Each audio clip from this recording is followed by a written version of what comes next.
talk to you so I can be close to you. It's really simple if you look at it that way. Time that we get by with money we don't know. Pockets empty but ours are full anyway. Hey, playing like children and love like orange. You were too good for me, but I wanted you anyway. I always loved you over my head, even when you lived alone to make your parents mad. Say goodbye to your old life, turn the page, fall on my bed. I don't care if loving you over my head.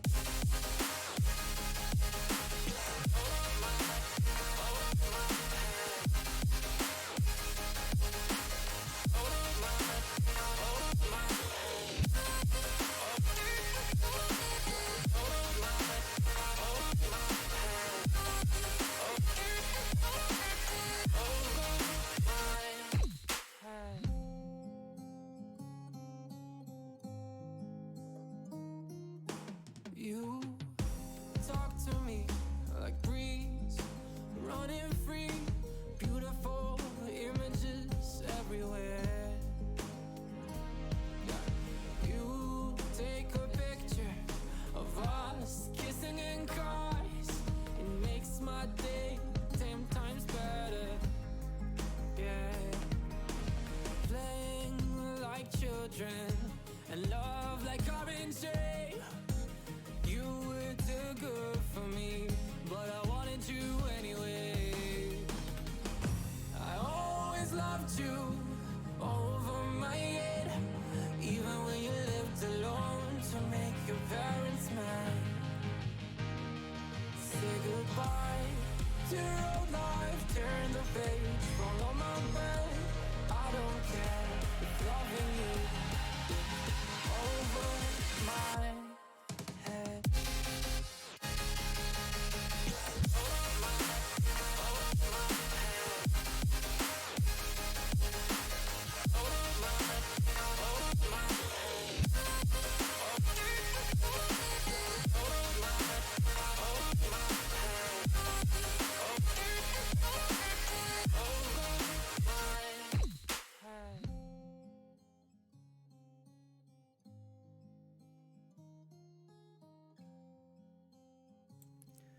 Hello, we fucking did it! Yes, we are here, we are live! Oh my god, I was gonna oh god. Uninstall everything and go live in the woods is what I was going to do. Holy goddamn shit on a stick, dude. That was so frustrating, but we're here!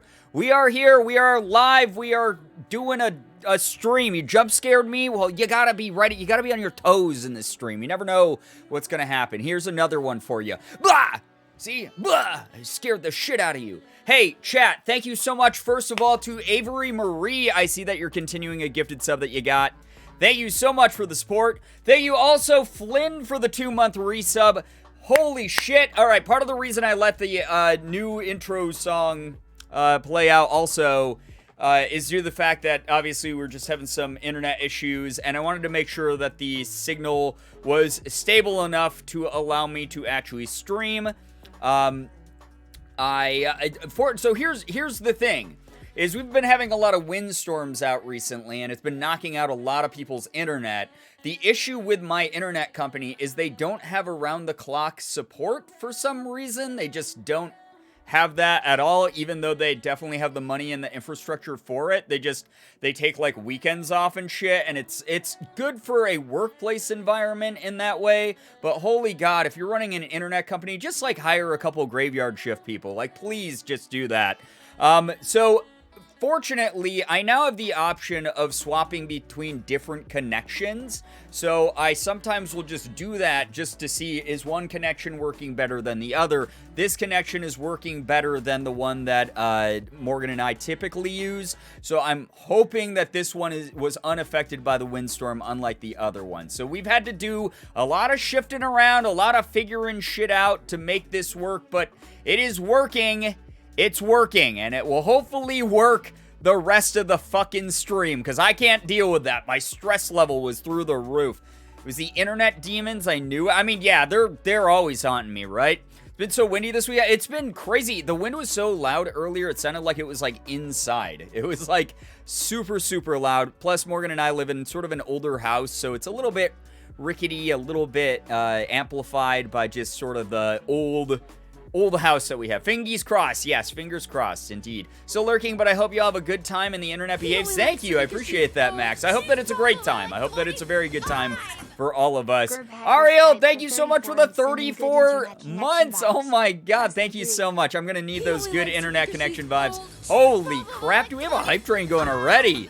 Magical Maddo, thank you for the 24 months, getting your silver EV badge. Thank you so much for using your Prime here. I know that you only get one of those. Guys, can we get a little bit of pride spam and some hype for 2 freaking years, Magical Maddo? I appreciate that a ton. That's a long-ass time. Didn't receive a notification for the stream. This is unacceptable. That's okay. We technically only went live like 7 minutes ago due to the fact that I had like half an hour's worth of like internet troubleshooting shit, which did nothing, honestly. I kept trying to run like dummy test connections to the Twitch server to see if the other internet connection would even work, and it did not. So I'm glad that I was able to swap over, and things seem okay for now. That seems like a very, very good thing.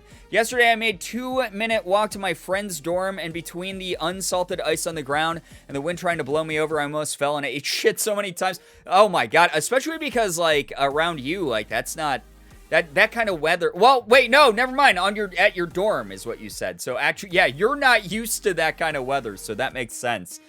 This weather sucked, honestly. Slap the Frog, hello, hi, welcome to the stream. Hey, everyone joining, Brie Likes Cheese. Hey, how we doing? In the Bean as well, hello, hi. Cole, Hop trying to make up for the net issues. Well, thank you very much for support. Hopefully what it does is it helps set Morgan and I up for whenever we move to LA, we'll be able to get whatever like the best internet like fiber optic packages whenever we're out on the West Coast.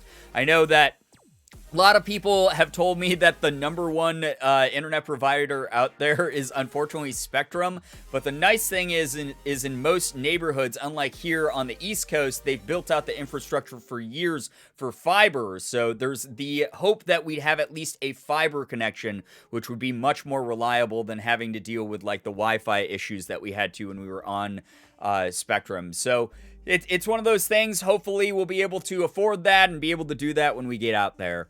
No, I am not. I'm so incredibly clumsy, and I made the mistake of wearing flats with no traction because it was literally just across the street. I do that every now and then, even having lived here for as long as I have and had to deal with, like, the ice for as long as I have.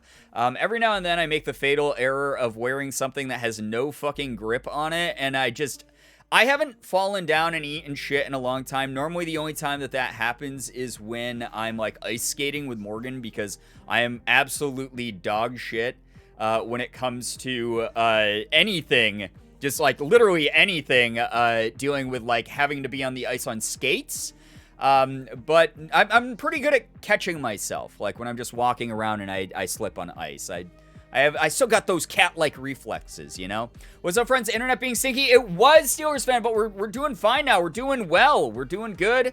We're thriving. We're going to be doing something called Text Synth. So those of you who are old school, you know about Text Synth. Text Synth is hilarious and funny.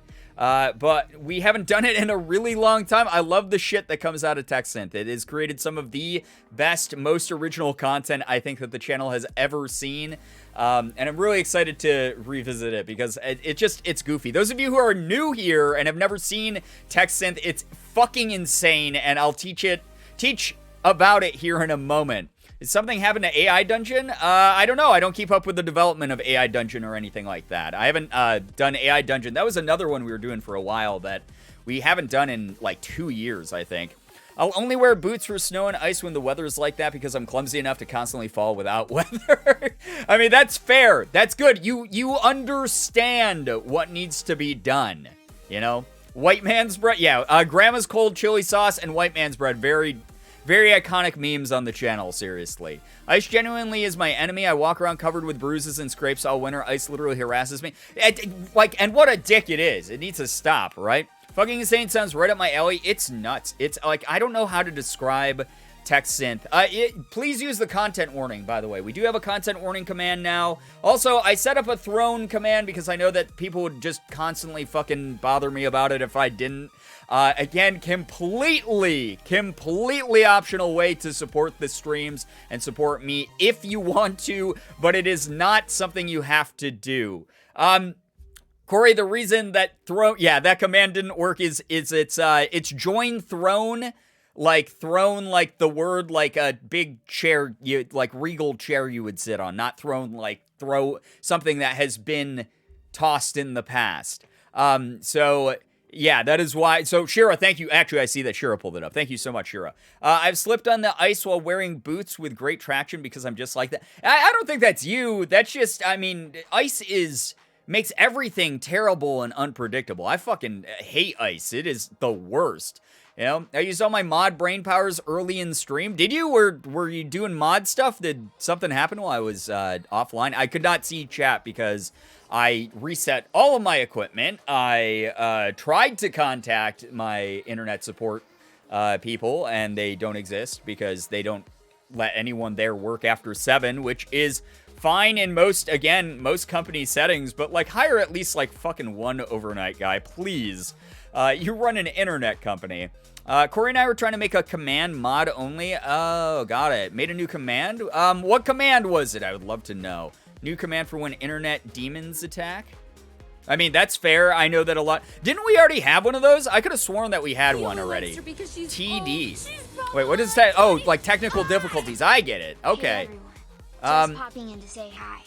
Nerdy, thank you for the 28 months. I'm still celebrating with my roommate. Yo, have a great time, Nerdy. Have a wonderful, wonderful time. Thank you very, very much. You did look okay. I thought we used to have one of those. It might have gotten removed in the Great Command Purge of 2020 or whenever the fuck that happened. Brent seems to be having technical difficulties, probably due to his internet demons. Please hang tight and stream will be back up ASAP if possible. Thank you. Yeah, that's perfect. Thank you very, very much. It was called down. Okay, and we don't have the down command anymore. All right, so yeah. All right, thank you for adding a new one. I appreciate that. Also, Nerdy, happy birthday, chat. You better be saying happy birthday to Nerdy. Nerdy is someone who's been here for a long time, as you can see from the big ass resub. I hope it's been a wonderful day. I hope that you have a continuing wonderful birthday here. Enjoy. We are the internet demons. Yeah, I should start blaming chat anytime that the internet starts giving me grief, honestly. It's all your fault. TextSynth isn't really bad. It can just be unpredictable. Exactly. So that is the point of the content warning is TextSynth itself is meant to be just an AI learning tool that pulls from a lot of different silly like text databases.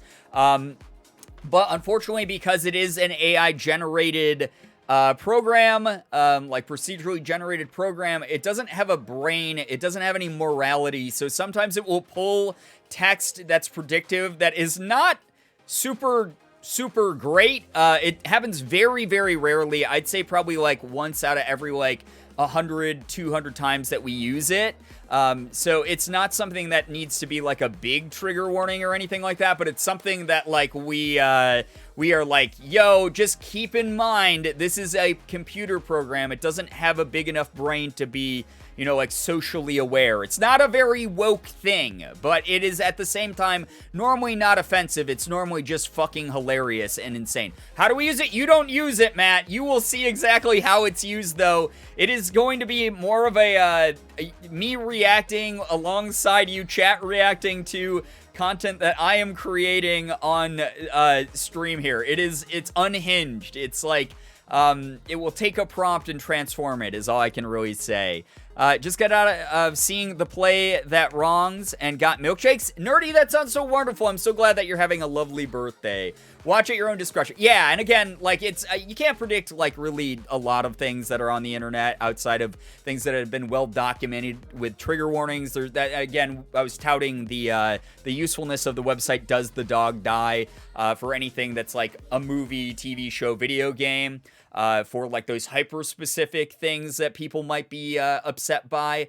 But it's not something that's fully predictable across all of the internet always. So again, tonight's stream, just in case, if we see something that's like kind of shitty on the screen, I normally like get away from it as quickly as possible. I'm like, nope, text is bad. And we move off of that screen as quickly as possible. So I will do what I can to protect everyone here. I will do what I can to make hilarious content. Jinx, hey, what's up? Good to see you here. Welcome to the stream. Hello. The tech synth is like an 8-year-old. Sometimes they repeat things they don't understand. Exactly. That's a perfect way to put it, Anna. This is basically like if you were at a family get together and someone's like your 8-year-old cousin is running around all over the place and people are just like having a good time. You know, the adults are having a couple adult beverages and talking about, catching up about whatever's going on. And you take your eyes off of, hey, what the heck? Has anyone seen Billy? Where's Billy? And Billy has, unfortunately, gotten little grabby hands, and when Billy was trying to grab some chips, also found that there was an open can of, like, wine cooler on the counter, and took some sips of it because he thought it was juice. And then, your slightly problematic Uncle Steve is across the room, and he's telling, like, sort of, like, an offensive joke that aged really poorly over the past couple years, and Billy repeats that. That is tech synth. Tech synth itself is not intentionally offensive, but every now and then it pulls some words from like the dictionary that might have had the connotation of them changed over the years, or has said something that is just not super great and wonderful. It's supposed to just be like a learning program. It's not like created as a way to actually do anything besides mess around with learning algorithms. So we'll figure it out as we go. And again, if some shitty stuff pops up on screen, I will protect your eyes from it as much as I can. So yeah, Billy's getting fucking wasted. Yeah, Billy's getting, turnt as fuck right now. Yeah, seriously. Fucking lit 8-year-old. So Texanth is named Billy now. Yeah, we can call it Lil Billy. Needs to get time out. Yeah, every now and then we have to go, Billy, it was a bad thing. It wasn't your fault, but it was kind of a bad thing. So we got to learn from these moments. You got to go sit in the corner for 5 minutes, you know? So that is what happens with TechSynth every now and then. It's fucking hilarious. I love it. It's just absolutely insane. I'm going to go reheat some McNuggets in my air fryer. Oh my God, God tier choice. Fantastic. We appreciate your air frying journey, soldier. I missed something. Who is Billy? Billy is Texan. That's all you have to know. Billy is a drunk 8-year-old at the family get-together that people took their eyes off of for a second. And that's that. Billy hooked up with the weed. No. I mean, then Billy would be the smartest 8-year-old in the world, because then Billy would have figured out the mechanics of like lighting a bong or something and going, whoa! Oh, but showing cartoons are so much more fun. Like that would be a lot of work for Billy, I feel like. Or I guess Billy could have accidentally like eaten a joint. I don't know. What we're going into this metaphor too deep. All right. The Billy story reminds me of my friend telling me she accidentally stole a weed brownie off the table when she was 4. See, that makes sense. Okay, yeah, maybe Billy accidentally ate the special brownies that were in the adult corner that were meant for like when all the kids go to bed, and then like the uncles and the aunts are like catching up with each other and like, hey, do you remember the 70s? You know, my cousin actually did that. That's the funniest part of this. He went around and drank the last bits of everyone's drinks when they stopped watching. There is a reason that was the simile or figurative scenario that I went with. It's because of the fact that like, my family, my mom's side of the family was pretty fast and loose with the rules of drinking when I was a kid. And they didn't exactly do the best job at regulating the access to alcohol that some members of my family probably shouldn't have had at the age that they were. So there were definitely times where there was just shit sitting out that shouldn't have been within arm's reach of a like a 10-year-old, and you know, there's a couple kids that over the years on my mom's side of the family got into some things that they just didn't like, shouldn't have been exposed to, I guess. I don't know. It's just the way that it is. So, yeah. It just, and also, like, kids' nature is to be curious and just grab shit. They don't know any better. Again, Billy doesn't know any better. Billy's gonna do the best that Billy can tonight to, you know?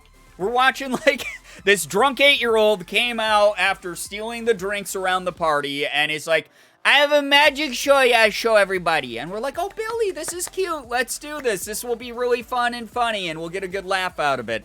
And then every now and then, Billy repeats Uncle Steve's story from across the room. So, that's it. And again, we don't have to be worried about this too much. It's like a 1 out of, like, every 200 times probability is my guess, based on how much we used to use text synth. We used to listen to Billy's magic show. It's like leaving candles within arm's reach of chat. That's very true. Very, very true. That's how it was for me. Harder things, avoiding specifics to avoid triggers. Thank you for that. Were very well hidden from me to keep me safe, but trying beer at 4 was enough to keep me away from it after that. I was just talking to Morgan about that the other day, where I was like, I remember one of my, like, aunts or uncles, like, let me try beer when I was, like, 10 years old. And I took a sip of it, and I was like, I hate it. And, like, I thought I was just going to grow up and hate beer, and then, obviously, that didn't happen. This has the same energy as me taking a sip of Marsala cooking wine. Oh, my God. Good Lord. By the way, guys, just so we can get started, since we were delayed so significantly, if you have good news, drop some here in the chat. I'd love to read your good news, as long as it's something that we can all enjoy and be comfortable enjoying together. Doesn't have to be anything big. If it was just a small accomplishment that you're really proud of, drop that shit in the chat, please. It was wine for me. I still can't stand wine.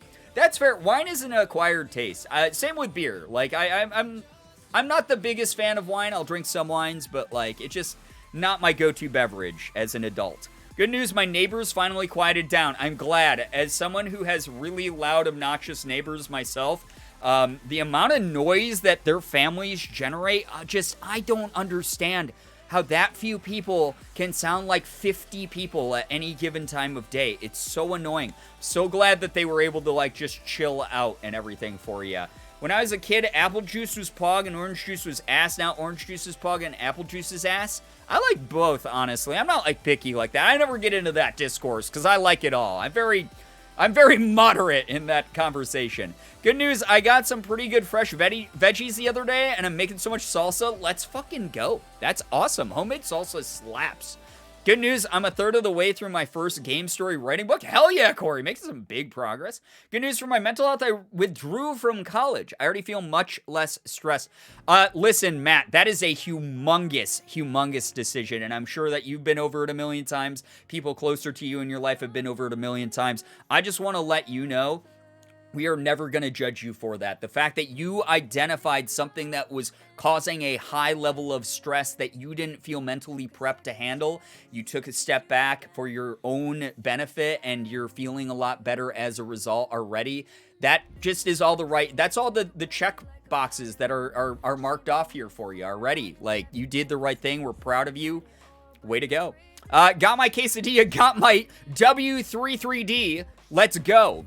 I don't know what that is, but I'm glad that you have it, and I hope that you know that the oddish is good tonight for you. W33D. What? Why is that one of my go-to bits? Is just acting obtuse. I don't fucking know. I don't know why that is a thing that I do. Good news, I stopped doing makeup due to lack of motivation, but I'm finally getting back into it, which equals feeling a bit better. I'm so glad, A. Yeah, I go through those phases too, where sometimes I'm really into, like, learning more about makeup or fashion or whatever, and then I give it a break for a while, and I'm like, I'm just gonna look like this. Joey, I'm glad that you're back to it, though. Joey Jam, thank you for the 15 months. God damn, I'm glad to hear that you were able to practice plucking the strings. I know how difficult that can be to learn that instrument. It is a lot of fun, though. I'm going to a film fest next week with 3 short films I worked on being shown. Whoa, that's amazing. Crisco Richard, that is honestly, like, fucking dope. You made films? I mean, as someone, I was involved with student film when I was in college. I have a background in it as well, so that's super awesome to hear. That is really, really cool. I hope that that's something that is just like mega fun for you and that people are very appreciative. Both news, I'm developing another chronic illness, but my mom is surprisingly taking my symptoms seriously, isn't just telling me to ignore them and push through. I feel validated. I'm so glad that your mom's there for you in that way in the bean and is supporting you and is going to like take this seriously. Hopefully you're able to find something that either mitigates symptoms or treats them fully. And I hope that it starts, dissipating and you find the right people to work with. I was art department on the film. That's so dope. That's really cool. I'm working on writing my own film. Fuck yeah. That's dope as hell. I have massive respect for that kind of thing. That's super, super cool. Seriously, you guys are awesome. Thank you for sharing some good news. Guys, speaking of writing, just so that we can get going on TechSynth and I can show you exactly how fucking unhinged this program is, I'm going to pull it up here. You guys are going to be able to see all the just insanity that this website creates. So give me 1 second. Actually, I just realized because I had to like restart my computer and shit earlier that I have to pull this shit up again. Oh boy. We'll see. We'll see what people think about this nonsense. It's been a little bit since we've gotten to play around with it, but it is one of my favorite programs on the favorite websites on the entire internet. That is the wrong screen. There we go. There we go. Here we go. Okay, so you guys see this here? There's a bunch of boring, like, tech brain shit that I don't have the mind for. Text completion using large language models. GPT-J is a 6 billion parameter English model. Has some abilities in other languages too, including computer languages. Boris is a fine-tuned version of GPT-J for the French language. More information is available in the documentation. So you type a text and let the neural network complete it. Each try returns a different randomly chosen completion. So this pulls from 6 billion different parameters in the English language. So basically, if you don't know, if I type anything in here, it will use its computer brain to pull from these 6 billion parameters and just like create a blurb of text or a story. Sometimes they're funny, sometimes they're terrible, sometimes they're, just chaotic and don't make any sense. We will find that out as we continue to do this. I do have good news. I got dried apple chips today and didn't really look at the packaging and just discovered they have cinnamon on them. Gourmet. Mwah! An excellent spice, an excellent, delicious seasoning for some excellent apple chips. I haven't had apple chips in so long, but they're fucking awesome. Prompt about Billy? Okay, yeah. Hi, friends. Hello, Sarah. Welcome to the stream. Falcon, yo, what's up? Thank you for the 15 months. Oh my god. Enjoy the lurk. Thank you so much for being here. God damn, you guys are supportive. Thank you very, very much. All right, yeah, sure. I'll write a story about Billy. How's that? We'll see. Good news, I renewed my CPR certification yesterday. Such a good certification to renew. You can get jobs from that. You can obviously just have access to the skills that could potentially save someone's life in a crisis. Thank you for doing that. That's really cool. That's very, very awesome. All right, here we go. All right, I had a cousin, Billy, who accidentally drank a beer as a child. I don't actually have a cousin, Billy, who drank a beer as a child, but I do have other cousins who, as a child, did this. All right, so there we go. Yeah, let's go. How did I confuse CPR with accounting? CPAs are the ones that do the accounting stuff. So we hit complete text, and look at this, chat. Fully original, non-DMCA content right here for us to react to live on stream. Here we go. This is a good prompt for my voice acting as well, narration skill. I had a cousin, Billy, who accidentally drank a beer as a child. The other boy next to him laughed as Billy sat there with his face contorted in a most unpleasant way. I can still see that look. It was a look of humiliation and agony. Billy never drank a drop of beer again, and that made me wonder about life, as it does. I wanted to drink, so I started. I became a hard-drinking adult, just like my cousin Billy. I had other addiction. Oh my god, all right, already off the bat, kind of dark. All right, again, this is why we have the content warning. Thank you, Generic Bones, for the 100 bits, by the way. We kind of probably should have seen this coming with the prompt anyway. So, a little bit of talk of, very vague talk of addictions here. That's okay, that's okay. We can work through this. We were prepped already. I had other addictions also. I wanted to drink alcohol because I wanted to feel special, better than others, and at the same time, more powerful than others. I've never felt that way when I've drank. That's all I'm going to say. Generic Bones, get some good rest. Thank you so much for hanging out. I can't believe Billy the Child inspired us to become a hard-drinking adult, just like my young cousin Billy. Oh my god. Billy's drinking for dominance, yeah. Young me once drank mimosa thinking it was orange juice, and I was like, why does it burn? I actually made that same mistake when I was a child with a screwdriver. Good lord. I think I like to be in control when drinking because I was used to being in control of everything around me. If I drank too much alcohol, I could stop the world in my living room. This person reality shifted? I would stand up and tell everyone that I felt like I was floating above all of them. Wait, I've never had a god complex when I've had a drink of alcohol. What is going on? No matter how big or small they were. I also became angry when drinking, like an animal, and would lash out at anyone I felt to be in the way. Jesus Christ! All right, we'll move away from this prompt. So there you go. There's a good first example of how, like, it's very uncanny valley. It sort of makes some fucking sense, but it also is, like, a little bit off the rails. There's something unhinged and unnatural about the way that it writes things. It's just insane, you know? So it's a wild thing. Went from a funny story about a cousin to trauma dumping. Yeah, this is the classic oversharer who's telling me too much about my life. I'll just, like, make a tweet sometimes where I'll be like, just had a really good turkey sandwich, and someone will be like, I remember the time my Uncle Cletus choked to death on a turkey sandwich. It was terrible. We watched him turn blue, and we didn't know what to do. And then I'll be like, okay, nobody asked. Like, dude, I'm so sorry you fucking went through that, but, like, nobody asked. No, this is not a way to open up to me so that we become friends. This is a way to make me very uncomfortable about what you would share to me if we were friends. Please go talk to a professional. Please chill. Oh my god. Stan, hello, hi. Naray, hello, hi. Welcome to the stream. Welcome to the fucking chaos. Good news, I registered for the first CMA test for Certified Managerial Accountant after work. Said I could get a big bonus and higher raise if I passed the 2 required tests. Look at the freaking W stacking up for you. Way to go. That's incredible. The way you rhymed, though, did I? Listen, I'm a fucking poet. A turkey sandwich killed my uncle. This was really insensitive of you to post. Please apologize. There's that, like, there's, like, the one thing where I'll be like, yeah, you know, that sucks that this is something you went through.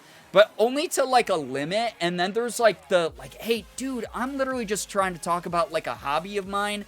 Why did you, like, story vomit, like, 5 tweets worth of, like, this horrible experience you went through? Like, I didn't ask. I just said, hey, I thought Dune was, like, an okay movie or something, you know? Like, it's just really bizarre.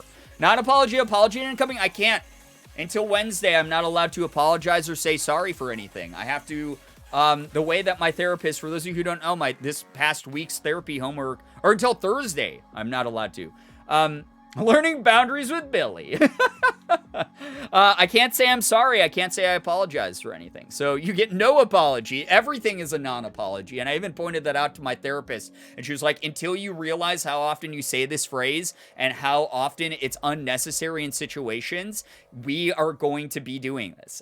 So I noticed over this past week, Morgan will be like, she'll be, like, making food in, like, the kitchen, and she'll, like, accidentally, like, spill a little bit of water, and I'll be like, oh, what happened? And she'll be like, oh, darn, I spilled some water, and I'll immediately revert to that phrase. I'll go, sorry that happened, or I'll say, I'm sorry, just, like, it's my fault, when it's clearly not my fault. So it's just, like, one of those things where I have to, like, I can't say that phrase, and I'm noticing I say it, like, 50 times a day for shit that's outside my control. It's insane.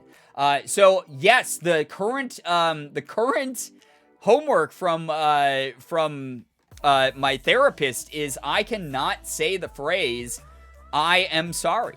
So I would have to say, listen, I understand how talking about turkey sandwiches would have triggered you in this situation based on what you told me. I hope that you are able to find peace and figure out a way to help yourself from having to be exposed to these types of talks as frequently, or something that brings you peace within your life.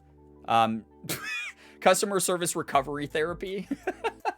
I do that too. It gets easier with time. It's tough, Phoenix. It really is tough. Because I'll do it like when people are joking around. I'll do it when it's something like that is completely outside of my control. Like, it's just something that like was like ingrained in my brain from a young age. I do that too, and usually end up clarifying that it's a sympathetic, I'm sorry, and not an apologetic one. Right, and there is a difference between those things, but very often I have a tendency to go completely into the extreme of over-apologizing. So, yeah, fuck customers do that shit so fucking much. I bet they do. Loophole, right, I'm sorry in the text synth box. All right, what? Yeah, let's see what Billy comes up with when we just write, I'm sorry. This doesn't count as a strike. We're going to see what happens. All right. All right, Billy, what are you coming up with here? All right. I'm sorry to have been so busy. In the end, she was sorry anyway. She was tired and worn out. The first day at breakfast, as had happened every morning when she arrived home, she saw from the faces of her children and husband that her appearance was unwelcome. Oh my God, this poor lady. When they had all sat down to the table, she felt she could no longer stand it. I want to stay at home, she had said to her husband, so that she could cry quietly. They were all there, sitting in the kitchen, eating quietly. There was only one plate for 3 people, and it was very neat. The children had just finished their breakfast.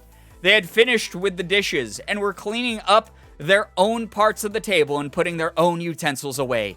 The children's faces were serious and their eyes sad, as if they were waiting for something. But still, there was a certain cheeriness in the house, and it made the atmosphere seem strange. Texith is just having a bad day, huh? Apparently, this is the start of like a really sad drama novel, dude. I think Billy needs some support. Billy, are you doing all right? Wait, I'm going to put this in quotes, and I'm going to say, I asked. There we go. There we go. Okay, here we go. Generate another. Stan, did you just follow me? Stan, I got to do a call out here real fucking quick. Stan, you just followed me? So that means that normally you're just looking over the shoulder of Falcon while Falcon is watching from their account, and you're here making a commentary about how big swords are in the fantasy games that I play? And you didn't even follow. Unbelievable. Fucking fake fan behavior. Fake fan behavior. That's all I gotta say. Okay, in my defense, listen, that's not the way it worked. Twitch was messed for me. Oh, okay. Here it comes. Here it comes. All right. Billy was looking for someone to go on this site so he could vent. Yeah, this has just been text synth trauma dumping to us the whole time. Yeah, Stan, how could you? Oh my God, problematic behavior, unbelievable. Falcon, Jeebus, Christmas. I mean, now Falcon, you being rebellious about like when the pee break is actually starts to make a little bit more sense to me. You're at home with some really bad influences. Like, that's all I gotta say. Like, it's not your fault you act the way that you do all the time. I don't want to take full autonomy away from you as an adult, but at the same time, I feel like maybe there's some bad influences at home and you got to reevaluate those dynamics to make sure that you're figuring out something a little bit healthier, okay? They're a handful. Yeah, I believe that. I believe that. So, yeah, I hope that things start working out for you.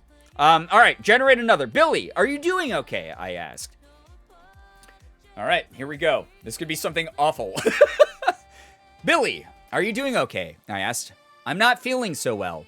Me too. I think this might be a virus. We got off that guy out there. Oh God, that reads different during COVID.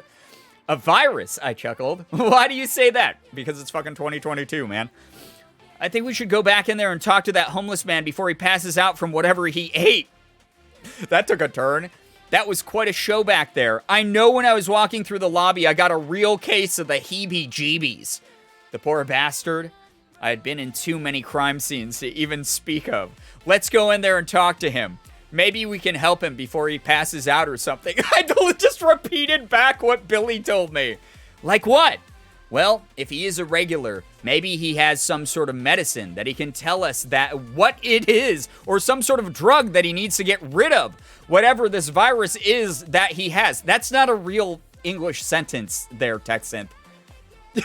Wait, I'm curious. Wait. I'm curious. We need to continue this story. So for those of you who have never seen this fucking site before, there's a button right here that says more. If I click this, it will continue the story for us. So wait, there's more. There's a chapter 2. We're going to dive into it. We're going to find out. Bad fish. Yeah, it might be bad fish. What a journey that was. Oh, it's going to continue here. We're going to continue with this journey right now. Lucky Lavender, hello, hi, welcome to the stream. Well, at least we have CPR peeps in chat who can help if the homeless guy passes out. Apparently, me and my partner, Billy, were very concerned about him passing out because Billy was like, we should get in there before he passes out. And I was like, yeah, we should get in there before he passes out. What's going on here on this day? We're doing TechSynth tonight, Georgie. So, yeah. All right. Oh, Billy, I don't think you need to suggest that. Why not? This guy could be some kind of serial killer. Now that I think about it, we didn't even check his pockets or anything. Do you want to risk it? We don't even know if he really is a homeless man.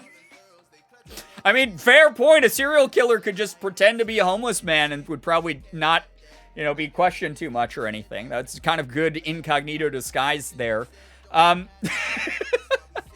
You don't think this is going to work? If he says it's a virus, we can get him some over-the-counter cold medicine. Wait, what happened to the concern about him being a serial killer in disguise? Okay, sure, I said. We'll go in there and I'll ask him for some cold medicine. I'm just a little worried that we might catch some sort of disease off of him. That's kind of rude. Just because he might be homeless, that doesn't mean he's more disease-ridden than anyone else out there. I don't want any sort of sickness catching from you. That's funny, because that's the first thing that you said about me. I know. Valid. Yeah, like, what is going on here? Oh my god, I fucking love it. All right, good story prompt. Those of you writers in chat, if you're looking for any sort of, writing prompt ideas, this is a great site to use, clearly, and you can use the... You can use this stream to take some notes, You can maybe be inspired get hit with some creativity, So, yeah, their first conversation apparently went, I don't want any sort of sickness catching from you. Like that was the beginning of their first conversation. Billy walked up to me, hand outstretched. Hey, I'm Billy, your new partner. I don't want any sort of sickness catching from you. That's funny, because that's the first thing that you said about me. Like, what the fuck? I love it. It's fantastic. I like that a lot. Not me thinking about writing again. Amazing. All right. We're going to do, Freddy. You're supposed to be on lockdown. This is a good one. This is a good one to start with. Maybe it's like a normal... Yeah, maybe in that fictional writing literary universe... That is their greeting, is, I don't want to be catching anything from you. That's fair.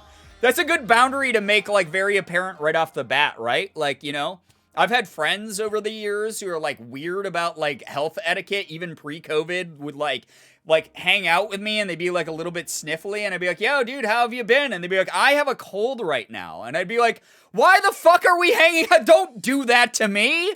So I think that's a pretty good boundary to set when you first meet someone. Hey, what's up? My name's Brian. I go by he, any pronouns, and I really would like you to not make me sick. That's pretty direct. That's to the point. And that way, if they get you sick, then you're like, hey, I told you, we're not friends anymore now. So, valid for germaphobes, especially as a fellow germaphobe. Yeah. Oh my God. Good Lord. All right.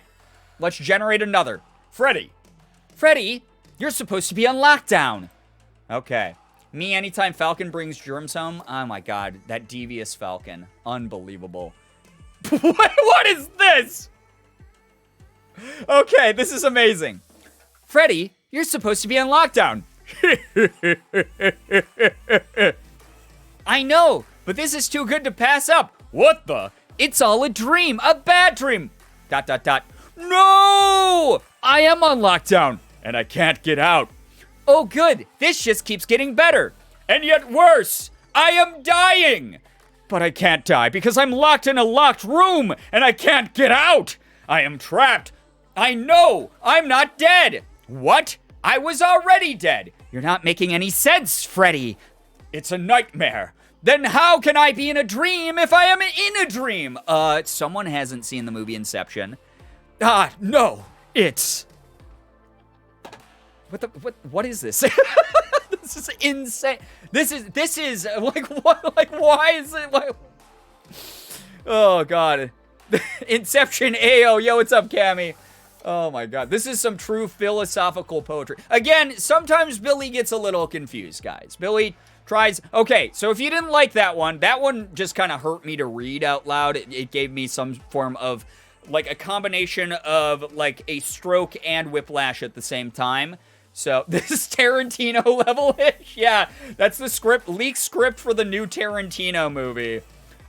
We can do this, guys. Watch this. This is amazing because this generates an original script every single time. So, we just hit generate another. Let's hit generate another and see what happens. All right. Freddy, you're supposed to be on lockdown. The entire camp's on their way here. Come with us. I'm waiting to hear from my dad, he said. He isn't coming, and you know it. Oh my God, is this gonna get deep and sad for Freddy? Freddy Fazbear FNAF lore coming in here. He has to, Freddy protested. Without him, my mother will... Well, she won't stand a chance of surviving the night. We will see about that, the guard growled. You're coming with us. Freddy was terrified, but he wasn't going to let himself be intimidated. No! He cried out, and at the same instant, his fists clenched and his eyes started to glow. That's actual FNAF stuff right there. There we go. The guard stumbled and went down, but Freddy didn't give him a chance to regain his footing. He grabbed the man by his throat, bent over, and began beating him mercilessly. This is FNAF. This is the bite of 87. Oh my God. Yeah, exactly, Roxy. This is a bite of 87. It wasn't long before he tired. When he felt the guard was unconscious, he let him fall. Someone call Matt Pat. Yeah, Matt, you missed this in your most recent video. What the fuck's going on, dude?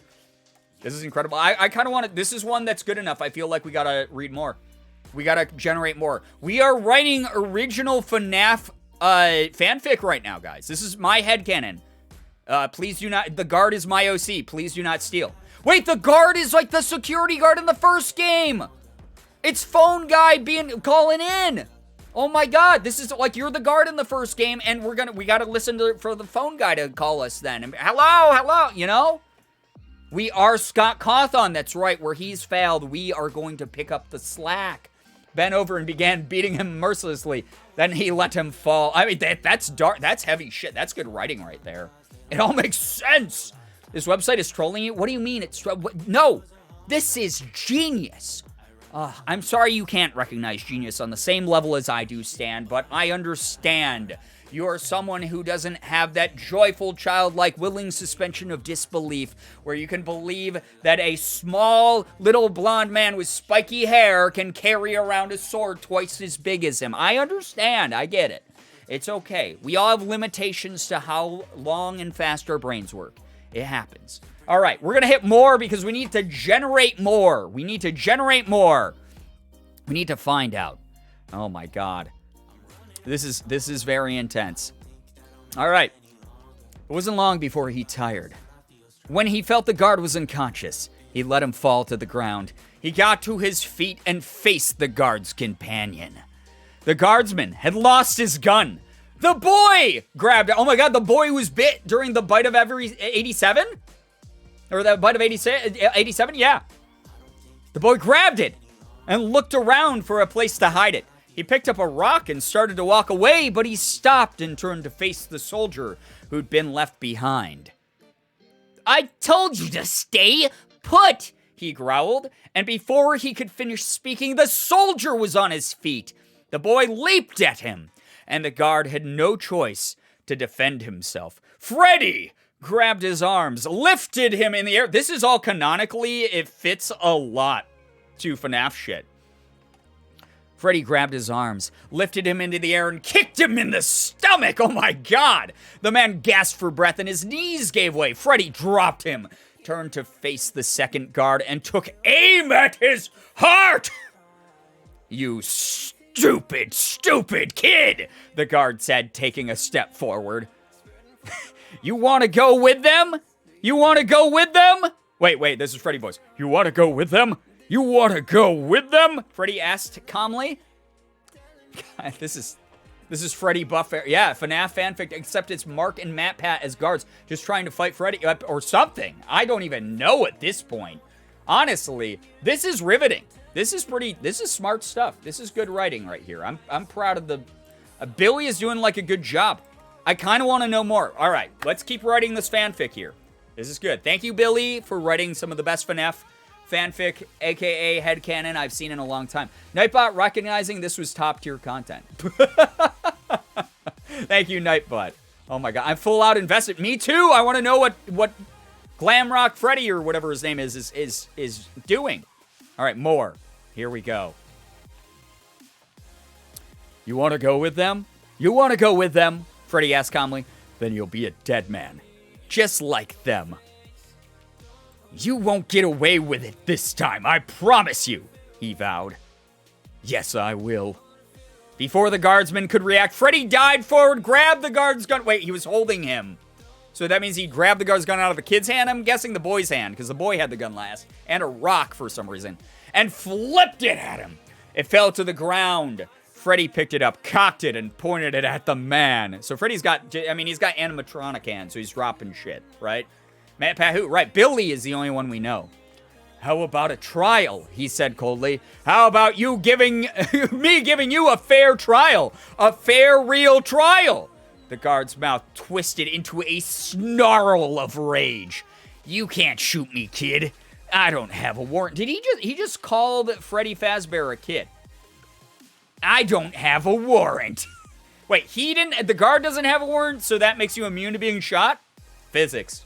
Yeah. Hey, Just Jackie TV, thank you for the raid. I hope you had a good stream. Welcome. We're doing some stuff with an AI generation program called TechSynth today. So make sure that you're checking out the content warning and just preparing for shit to not really make sense. If you're a new raider here, hello, hi, welcome to the stream. My name's Brian. I'm a variety streamer. I play a little bit of everything and just have chaotic weird nights like this one. I hope that you have fun here. If you're cool to us, we'll be cool to you. Thank you so much for spending any of your time at all here in the stream. All right. Where were we? You can't shoot me, kid. I don't have a warrant. You're wrong, sir. You don't even need one. It's the law. Fair, honest trial. Oh my god, this person's very, very, very much dedicated to the law part of Law and Order. Listen to him. The second guard said, the kid's right. You do what he says. I kind of want to hit more again, guys. There's a lot going on. I mean, Freddy may have the soul of a kid. Okay, canonically, that actually kind of fits. Hi, Brian. Sorry I was late. I was modding for Just Jackie. Unbelievable. You have been exiled from our community forever. For shirking your responsibilities as someone who should be here shrimping for me exclusively. Unbelievable. When you hit the follow button here, you sign an NDA and a contract. And the fact that you violated that contract means you violated this family's trust. Unbelievable. Well, that's fine. That's okay. Thank you so much for modding for someone here. Mods are highly underrated in this ecosystem on Twitch, honestly. I'll continue to shrimp tenfold. That's not good enough. 11-fold, I say. Flashbacks to Deviant Art FNAF writing. Oh, God. All right, we're going to hit more again. I apologize for keeping Aphelion away from the stream. Listen, we all need the loving guidance and embrace of mods, because most of that, as a fellow streamer, we don't know what the fuck we're doing ever without them, right? /exile. That would be so funny if that was a command. It's like worse than /ban. It's /exile. Oh my god. All I know of FNAF is that Falcon has told me as I watch over their shoulder, and I'm confused, That's fine. You don't need to keep up here. All you need to do is appreciate the artistry that is going on your screen. All right. We have the guard, the second guard, keep in mind, the second one. Listen to him, the second guard said. The kid's right. You do what he says.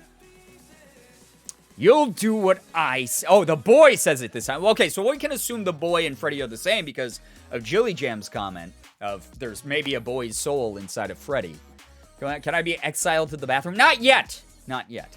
There will be legal bathroom breaks, I promise, at some point in a future stream. Maybe the future of this stream, even. We'll see how the timelines converge. You'll do what I say, the boy insisted. Okay, kid. You're the boss. The guard backed off a step, his hand going to his sword. Wait, these guards have swords and guns? What is going on? What in the steampunk is happening? Freddy nodded. The man started to take another step, and he didn't move quickly enough. Freddy shot him dead! Deserved, honestly. I was hoping Freddy pulled the trigger a lot sooner than this. I love that we're trying to put logic into the very much illogical. Listen, there's through threads here. This is good writing. There's a framework for good writing here. As the guardsman's body hit the ground, the boy stepped over it and bent over the still figure. He didn't speak. He just looked down at the soldier and waited. It was a long while before Freddy straightened up and headed off toward the distant mountains. His face was tight with tension, but he wasn't afraid. Now that he'd come to a decision, he felt all right. Strong. Sure. He was in no hurry, and the soldier was already starting to smell! Oh, God! That was a very quickly decomposing body. After an hour, he stopped at the side of a small creek. He looked into the water for a moment and then waded in. The stench that they talk about in the lore. This is it. Oh, yeah. It's all coming together now. Maybe they were just dirty to begin with. It's already a stinky guard. The guy already had a shitty life and we shot him dead. Is this Full Metal Alchemist? Full Metal Alchemist. Hey, wait, no, it's Full Metal Alchemist. Full Metal Alchemist. Normal body smell from being unhygienic. Not when I shift into maximum decomposition. I hate when that happens. I'm just trying to do my silly little tasks and I suddenly start decomposing and rotting for no reason. Good Lord, I hate when that shit happens. It's the fucking worst thing in the world. All right, chat. I feel like Freddy going off on a spiritual journey after killing the guard and wading into some water is that's where that saga ends. I think that saga has now ended. So, are you guys getting a feel for Texanth? Are you getting a feel for how amazing the literature that can come out of this can be? This one given me meme material. There you go. Good Lord. All right. Wait. Okay. I fondly remember flying kites with my father when I was younger. All right. Let's see where this goes. That alone should go in the official lore wiki. It really should. Oh my gosh. Poor guy's knees are gonna rust, right? Yeah. Okay. I fondly remember flying kites with my father when I was younger. We used to go out on a nice clear afternoon, take off from the beach, and fly our kites out into the Pacific Ocean. We used to enjoy watching the kites as they soared far away from the beach, sometimes circling the island. Oh, I live on an island in the Pacific. Interesting. I would like to do that. I enjoyed many of the great sailing trips we took together. Apparently we're from money as well. Always with at least one small sailboat. I remember one trip in particular where we had to cross the channel, in the capitalized channel, into the North Sea, then sail around the Isles of Scilly. I'm assuming that's supposed to be Sicily, but it's Scilly, Scilly, and back into the English Channel. Wait, that's nowhere near the Pacific. Wait. How did we sail on a small sailboat all the way over there? It was exhilarating and beautiful. But my favorite memories of sailing with my dad is on the open sea. In our small sailboat that was spurned forward by kites. Good Lord. I'm going to go pass out. Have a great stream. Just Jackie, take care. Thanks so much for dropping by. I appreciate that a lot. Thank you very, very much. That's not how geography works, Billy, right? Billy is an 8-year-old child. We have to keep in mind that Billy needs to learn still. Billy is learning geography. The Isles of Scilly are all over by the UK. Oh, is it? Okay. I was thinking Sicily for some reason. I don't know why. My brain was very confused. Ecto, the answer to your question of what is going on, I don't even know. You'll find out. Watch what this is an AI generation, text generation program. You will find out. You'll catch on quick. You're a smart one. I know you. He's a little confused at times, but he's got the spirit. Yeah, he's got the spirit. All right. But maybe we'll find out more lore about how we got to those the other islands from the Pacific at some point. All right. My favorite memories of sailing with my dad is on the open sea. We've always enjoyed sailing together. There's just something about watching the sea from a small sailboat that brings out the child in you. My father could always tell how far off the shore we were by how high the waves appeared to be. Wow, he's smart. He would count each wave as we would sail towards a reef. That must have been maddening. It was amazing to see and learn how this really worked. The following is a conversation I had with my father, recorded for posterity, not only for me, but also for others. I'm assuming that's interviewer. What's your name? Can you imagine having your dad sit down for like it's a memory for posterity's sake. And then you're like, Dad, what's your name? In the interview. Oh my God. What's your name? Dad, Alan Thomas. And how do you do, sir? Our father has identified us as a sir, a fellow sir who who's very polite. Our father. There's many things about my sailing father who counted waves that I'd like people to remember, but the thing that stuck out the most was he constantly referred to me like a stranger in the most polite ways. Oh my God, I fucking love that. I love that a lot. How do you do, Alan Thomas? And thank you for sharing a bit of your experiences with us. I am a very curious sort of person. It's my job to be curious. I'm a journalist. When I was a kid, I had a book about a sailing ship called The Sea, which is really funny because we're telling our dad facts he already knows that means. Oh my God, that is so good. That is so fucking funny. Gotta maintain formality with your dad. Yeah, you gotta show respect to your elders, right? Is that what's going on here? Maybe he's like the official dad of everyone. Reminds me of my ex calling everyone sir. Oh God. When a child, was a child, right? Well, no, this is memories of when we were a child. So it does make sense in the time-space continuum that we're operating within somewhat here. All right. Well, I got to find out a little bit more now. I got to find out about what the name of the ship was. Okay? All right. Here we go. When I was a kid, I had a book about a sailing ship called The Sea, The Sea. Our ship was called The Sea. I've been reading it again this summer, and I've been thinking a lot. Have we? I don't know if we've been using our brain that much. Oh, wait, the book was named The Sea. Okay, it was about a sailing ship. The sailing ship was not called The Sea. The book about the sailing ship was called The Sea. I get it. Okay. I've been reading it again this summer, and I've been thinking a lot about the experience of sailing. So I'm going to ask you a few questions. How did you begin sailing? What do you think about sailing? Dad, you want the truth? What dark secret is Dad about to reveal? Our dark family history. Good Lord, I love this. This gives me elementary school vibes when you had to interview your parents for a project. Very true, Stan. Very, very true. Oh my God. All right, how's this going to take a turn? You want the truth. I do. Yes.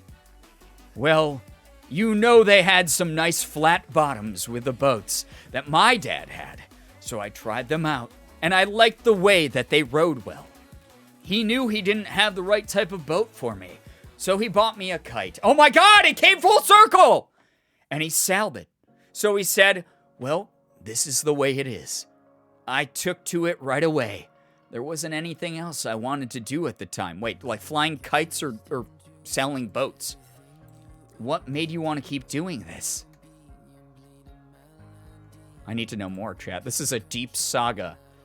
I need to know more about my sailing father. And his father before him who sailed. And how it comes all the way back around to kites again.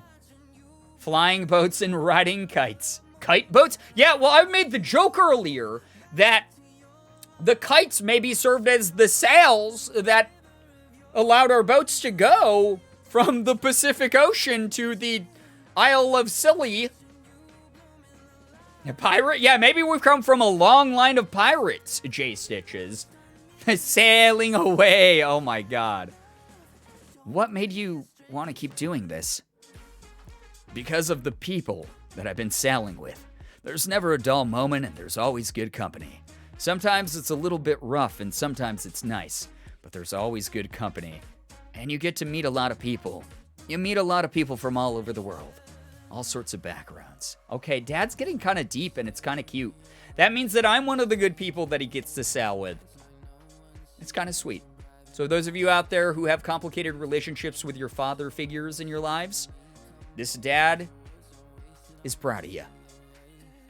I've sufficiently memed Billy once again has my full attention. I've decided not to finish my homework tonight. Well, I hope that you have plenty of time to finish it between now and its due date. Can you tell me about that? Well, you know, there's the people that just enjoy sailing. And you meet a lot of people that just enjoy sailing. All right, Dad's having one of his episodes. You meet people that can tell you about the weather. And you meet people that can tell you about everything in the world. You meet people that just want to talk to you. And it's very enjoyable. And the other people that are interested in sailing, but they're going to get the boat and the gear and everything. Okay, so you guys will see here because here's what happens. It's due tonight. Falcon, do your goddamn homework, all of us. Have to yell at everyone in chat. Yell at Falcon to do the homework right now. Dad likes repeating himself. Listen, Dad's that's a dad thing, is telling the same story 500 times. It's only worth 1% of my grade. All right, well, you get to make the judgment call on that. That's fine. All right, guys, you will see here. This is like our third or fourth, like, hitting more on this prompt. The longer we keep a prompt alive, the more it becomes sort of, like, messed up and degenerates a little bit and eventually reaches a point where it's basically not making sense and will be like, kill me! You know, like, it's pretty intense at times. I took their shift at work today so they can do it, and they didn't. We work at the same coffee shop. You, Falcon, don't be ungrateful to Stan, even though maybe Stan deserves some of it. Don't do that. You got this, Falcon. Wow, look at, you even got people being encouraging to you. All right. All right. All right. All right. New prompt. That was a cute one. That one actually came out like, all right. Sometimes just writing a single word is kind of good. I'm going to write the word juice, and we're going to see what happens. I mean, I guess that's why the book is called The Sea of the Sea. That is why. We have established it's a sailing story. I'm currently getting ready for an escape room. Enjoy! I hope you have a lot of fun. Seriously. I'm gonna go do my, I'm gonna go get my Dino Nuggies. Yes! Dino Nuggies, best choice. A-tier choice. S-tier choice, really. Alright. I'm typing in the word juice, chat. Here we go. Those of you who are, again, just tuning into this nonsense, it's nonsense. All right, what's it going to generate for us this time? Oh, God, this does not look like anything dealing with juice. Big fan of juice. Big fans in the chat. I hope we get recipes again. I hope so, too. Juice cleansers. Jesus, already off to a good start. Juice cleansers are useful to clean out fruit/vegetable/fruit juice. or juice containing beverage cans. Just in case you didn't catch the first instance of fruit and juice, they hit us with it twice. They are also useful to clean out cans for beer or sodas. The following prior art demonstrates the need for such a product. Well, it can only generate text, so we don't get to see the art. Is this a patent filing? It looks like it might be, Anna. U.S. patent number 5,632,986, issued May 27th, 1997, to L. Stokes and R. Craner, and entitled Cleanser and Method of Cleaning, is a disclosure directed to a juice cleanser, in quotes, juice cleanser, for cleaning, it's used for other things as well, for cleaning the residue from a beverage can or the like that is applied by hand, rubbed with the fingers, sprayed or dipped in the can's contents to be cleansed. The juice cleanser of the 986 patent comprises a mixture of powdered dry material comprising a water-insoluble, non-ionic surface active agent and at least one food-grade detergent selected from the group consisting of an alkali metal salt or an ammonium salt of fatty acids. Why a patent? If I could explain anything, I would. All right. They came up with a patent this time, so I'm gonna be a little bit more. I'm gonna give Billy a little bit of a push on the swing set here, because Billy's like that kid who's sitting there and doesn't know how the swings work, so you have to come up behind him and give him a little shove, and then he's like, oh, and he gets used to the natural momentum. So we're gonna be giving Billy a little bit of a shove here, so that he knows. All right, we're gonna do. I love my grandma's juice recipe. There we go. We're gonna do that. Generate another. So here we go. 69 viewers. Very nice. Very, very nice. Grandma's juice. Yeah, we did grandma's like cold sauce or whatever. So we're gonna do this. We're gonna do this. So, hey guys, just a heads up. Remember what I talked about in the previous streams about, it's fine to make those jokes here and there. Make sure you're not, like, spamming them. Just due to the fact that I've had a number of people message me over the past couple weeks about how uncomfy they are when chat just devolves into specifically that. So please, please, please, just keep other people in mind here. I love my grandma's juice recipe. My dad made this recipe in the early 1960s. Oh, it might have a little bit of something special in it then, I believe. And my mom made this recipe when I was growing up. The recipe for grandma's juice has an old school appeal because it is simple, quick, and not very fussy. Grandma's juice is very quick to make and has a high caloric value. Is that a good thing? Is that a good thing? Good Lord. It is one of my very favorite juices. If you're concerned about the amount of added sugar in grandma's juice, we should not be so quick to judge. Sugar is an important ingredient in almost all juices. Why are we morally posturing in a juice recipe? In the 1960s, when grandma made her juice, there was much less concern about sugar than there is today. That doesn't mean that's a good thing. It's good that we become aware of the harm that food can cause. Good Lord. I just came in. What are we avoiding from saying?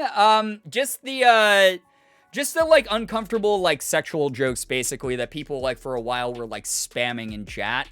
To a degree where they weren't even funny. It just sort of labeled certain people in the chat for me as like, oh, I get it now. You just don't have a sense of humor of your own. You just regurgitate the same 5 jokes over and over.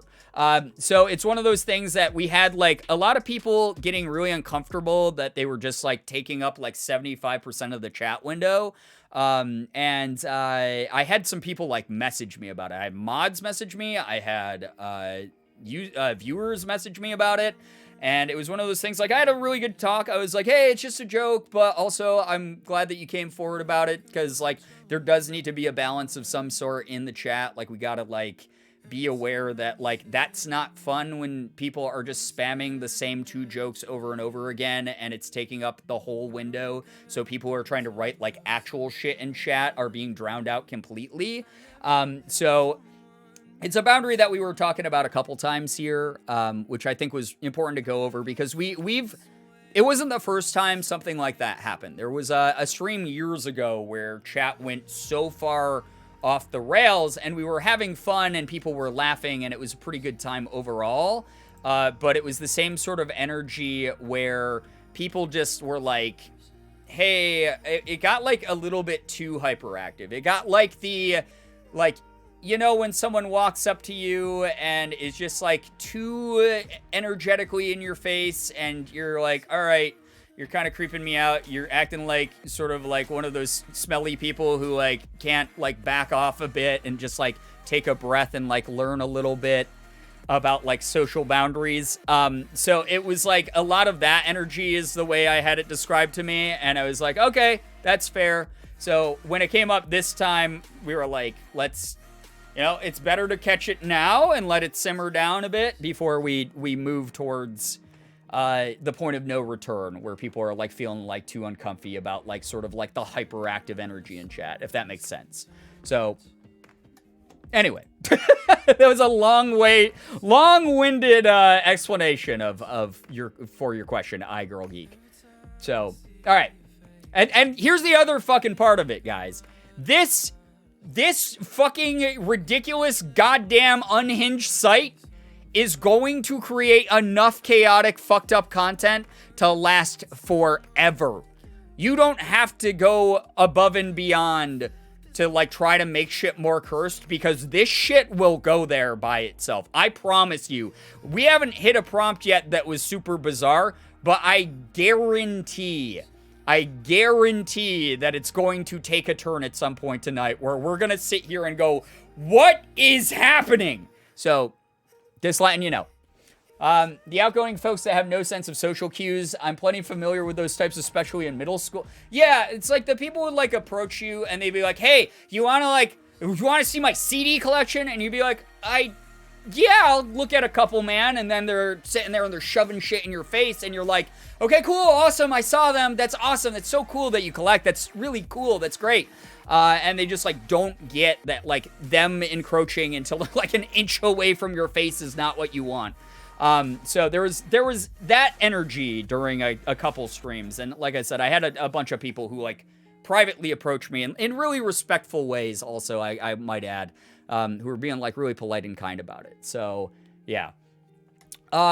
So basically autism in a nutshell. Yeah. And we give that as an excuse because obviously neurodivergent behavior is something I'm familiar with because I have fucking ADHD and I definitely like get into the blah, blah, blah, blah, blah. I'm going to talk about this thing for 57 years, like right into the face of someone else. But at the same time, we are adults here, and there still has to be a certain level of understanding autonomy and taking accountability for when we make other people uncomfortable. Just because you have ADHD or autism or whatever it might be, if you are talking about something really fucked up that like people are straight up being like, hey, can we like tone it down on this stuff? And you continue to do so, you are still the asshole in that situation. I've had this explained to me a number of times throughout my lifetime because I've definitely retreated into that defense of like, well, I'm ADHD, so I'm gonna be like, I'm just gonna say, hey, I'm just being myself, you know? So it's just like one of those things like where, again, we don't want to take away the necessity of accountability as well in those situations. So yeah. People learn, though, so I don't give someone too much grief provided they aren't being vulgar or horrible. Right, sure, absolutely. And that's the whole thing is, like, it's not meant to, when we point this shit out, it's not meant to shame people. It's more of like, hey, you like belonging here in this community as a part of this community, and you like when other people, like, feel, like, happy and are having a good time around you and, like, get along with you and stuff.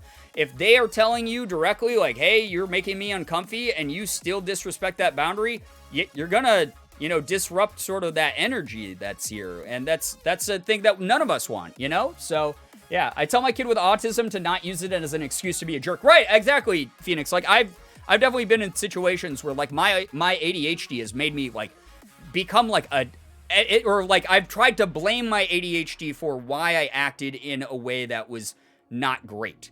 And I can bring it up in a respectful way and go, I have this, neurodivergent condition that might have made me act more this way, but also I am still sorry for doing this thing that was clearly inappropriate.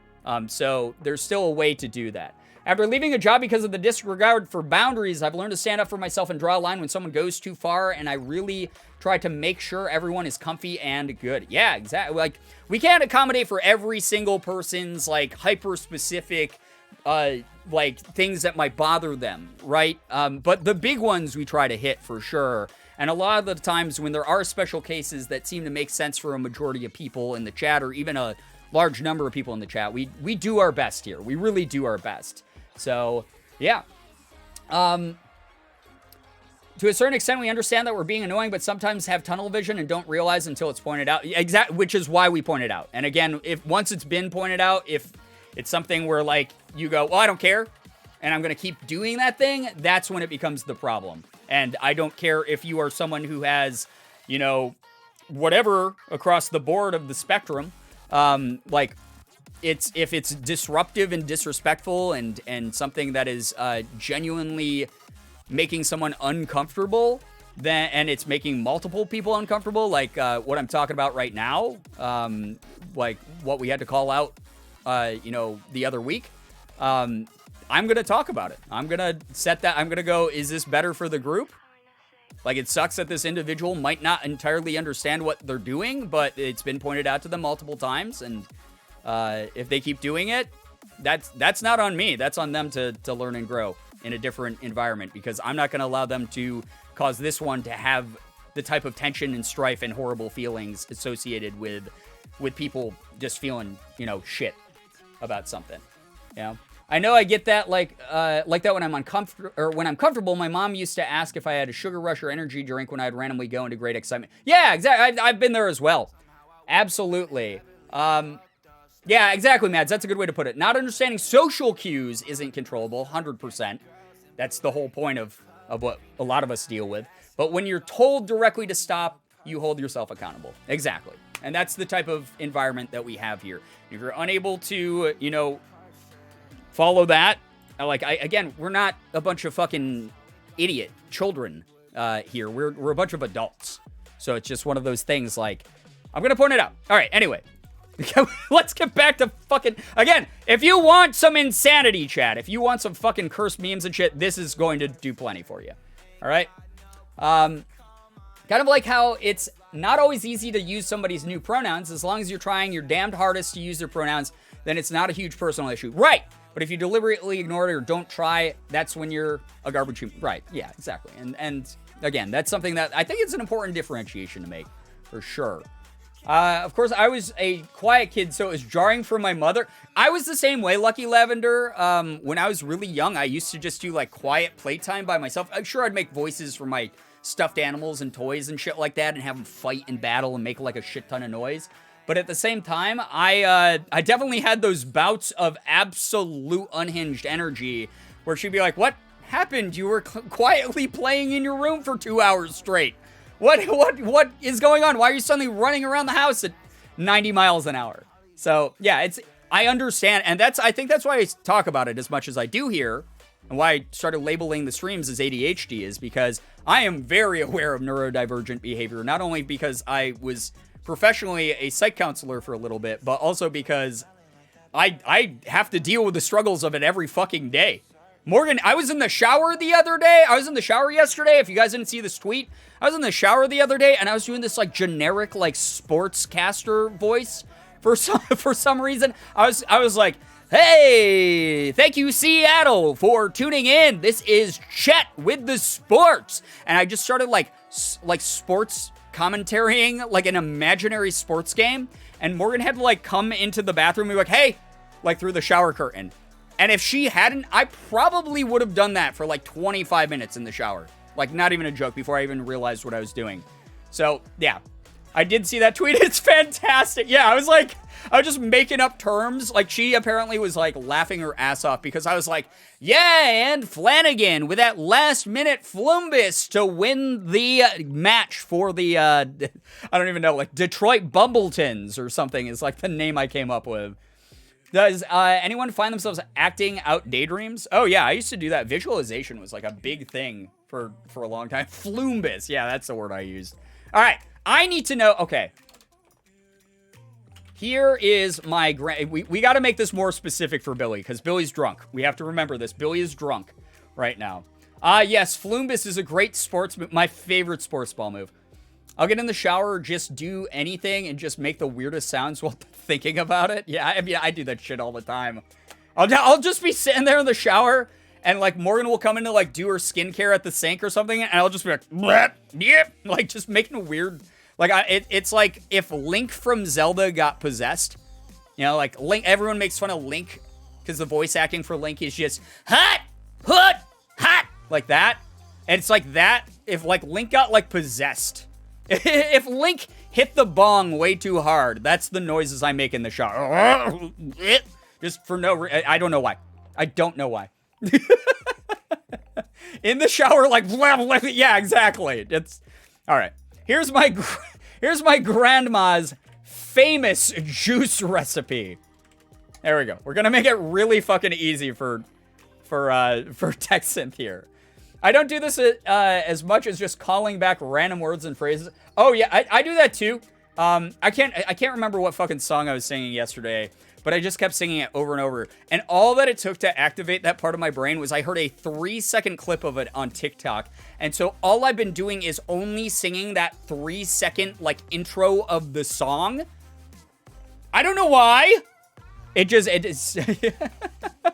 hits bong. Yeah, pretty much. All right. Here is my grandma's famous juice recipe. Here we go.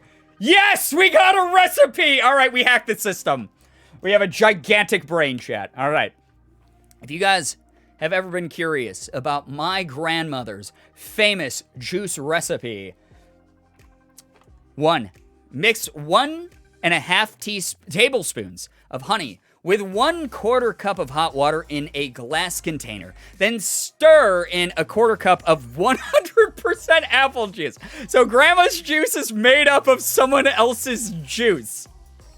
Oh my god, that's so funny. Then stir in 1/2 tablespoon. Are you Mark's friend? I am Mark's friend. Sure, yeah. Are you talking about Mark Ippler? Huge fan of Mark Ippler. Then stir in 1/2 tablespoon of apple cider vinegar and 1/4 teaspoon of salt. Let it sit in the refrigerator overnight. Drink during the day, and it will help your hangover, Grandma. Oh my god, Grandma. As will taking it on an empty stomach. If you don't drink, just drink hot water with honey. I usually have one around a week so that it stays fresh in my fridge. It's nice to take some on the road to help my friends. I've had a very bad back since a couple of weeks ago. So maybe, I mean, Valentine's Day will do that. So maybe it'll help me feel better? I always make a ton of it, but I don't think I have any left at the moment. But it is pretty simple to make. Oh my god. Cactus Prince, thank you so much for the gifted sub to It's Angelina Baby. Angelina Baby, I hope that you're enjoying your time here. Enjoy the emotes and the sub badge. Make sure you're following saying thank you to Cactus Prince. Although, I guess Cactus Prince, if you stream, sure, maybe you just got a new follower. But make sure you're saying thanks for the access to that stuff. So, why does it sound so gross? Because it's apparently a hangover cure. And also, it's just apple. You take someone else's apple juice and pour it into a container and put honey in it and go, this is my famous recipe of juice. Good lord, I love it. Also, I like this part about, like, giving us personal details where it just reminds me. I've like, been on the internet and I'll be like, homemade bread recipe, like, into my phone. And I know that, like, people being on a blog especially require, like, people to be on the blog enough for, like, the like, top ads and like the sidebar ads to like refresh enough so they generate some form of ad revenue, and they gotta like keep people on the sites long enough. But I fucking hate this on recipes. When I'm like, homemade bread recipe, I want this part with the steps. I don't want the, I remember back in the spring of 1998, eating hot loaves of bread with my grandmama. Me and grandmama used to go out in the fields and pick flowers together as we ground homemade fresh flour for our bread. It always reminds me of those afternoons I'd spend in a sundress, matching with grandmama, as we would find different ways to count the butterflies in her backyard. The fresh smell of bread would waft through the air, and they'd always like insert like the reference back to the recipe you're looking to, so it keeps you hooked. Like you're like, this is the paragraph where it actually has the numbers and the measurements where I get to learn how to make the bread, right? But it's not. Yeah, recipe please, right? Like, oh my god, that is how those go every time. Brian turned into human detective? No! That is how those are written every single time! They are like these books. I have to read a short story about your day in fucking like Woebegone, like Oregon, like learning how to like fucking like navigate life as a teenager, and they like info dump on you, and then all of a sudden it's like mix 2 parts of this with this, and I'm like, this is what I was looking for! Oh my god. That's why I adore the jump to recipe button. I wish every website had those. I really do. Good lord. A recipe is required by law to have an unrelated essay at the beginning, and all the reviews are like, I substituted every ingredient for something else. My family loved it. Yeah, it's always a 5-star review, but they didn't ever follow the recipe. They're like, instead of baking at 350, actually bake at 400 for 8 minutes, and replace the baking soda with this. And it's like, so it's not this, and replace this and this. Yeah, you're absolutely right. It's so funny. 5 stars, by the way. Oh my god. No more recipe exposition. Just tell me how much flour I'm putting in my damn cake. Right. Oh my god. Like, I just want to know how much I need of something to not make it taste terrible. Exactly. Give me at least, tease me with little, like, this would keep me entertained. It would be like... Make it a choose-your-own-adventure blog instead. Each blog entry starts off with a small paragraph, just one, talking to me about your childhood, and it will be like, click here, and it will be like, that is when we realized the first ingredient was half a cup of flour. And then it was like, click here if you also discovered that half a cup of flour is the best recipe. And it will take you to a different page, you get another blurb, and you get another piece of the recipe. That would be so much more entertaining. That would be great. I would do that. This is why All Recipes is superior in my opinion. Yeah, I use All Recipes all the time. It is a great one. I don't need your biography. Right, it's insane. It's just unhinged shit. I will 100% change up the recipe. I just need the base idea. Then I like to make it on my own. I do the same thing, House of May. I tweak every single recipe that I have, honestly. All right, I got to know more about... But we got to read more about this food blog essay here. You know, copyright that. That's not a recipe. That's a scavenger. Which would be hilarious, though, right? If you're going to waste my time on your blog post, at least make it interesting. That's all I got to say. Okay. Let's find out more about this person's summer in Hanover, Pennsylvania, or whatever this is going to turn into. I always make a ton of it, but I don't think I have any left at the moment. But it is pretty simple to make. I'm not a very good recipe person, so if there are any more specific things to do with it, please let me know, as I'm not at all sure how it's supposed to be used. So I don't know how best to use it, i.e., if it's something to be thickened in some way, so I don't do that. In general, what kind of food stuff should I be mixing it with? Isn't this our own grandmother's famous juice recipe? Also, it's already described to us that it's used for hangovers, so how do we not know how to use this recipe? Is this... why? I do like Billy. I do like that Billy didn't go into the detail first, just gave the recipe first, though. Yeah, do it that way. Then if I like really like your recipe, maybe I'll read about your summer. An ARG where people are going frame by frame through a video to decode the next ingredient. That could be the next Markiplier Makes video. It's like the date with Markiplier or heist with Markiplier, but it's actually baking with Markiplier. And then you'd have to click to like, oh, whoa, we have a bowl of eggs and we have a bowl of flour. And then you like click on, team egg, I'm going to go team egg first. Oh, we're going to go team flour. And it leads to different videos. There you go. Boom. Mark should be paying me. In the kitchen with Markiplier. There we go. Perfect. And then you'd get to like, there'd be 5 that pop up at the end of one. And it'd be like, which one of Mark's ovens do you want to use? That'd be a mix with Markiplier, if you will. Oh my god. I do miss that series a bit. Just like to make sure everybody knows that it is very healthy. And it's just sugar and water combined. That is not what healthy means.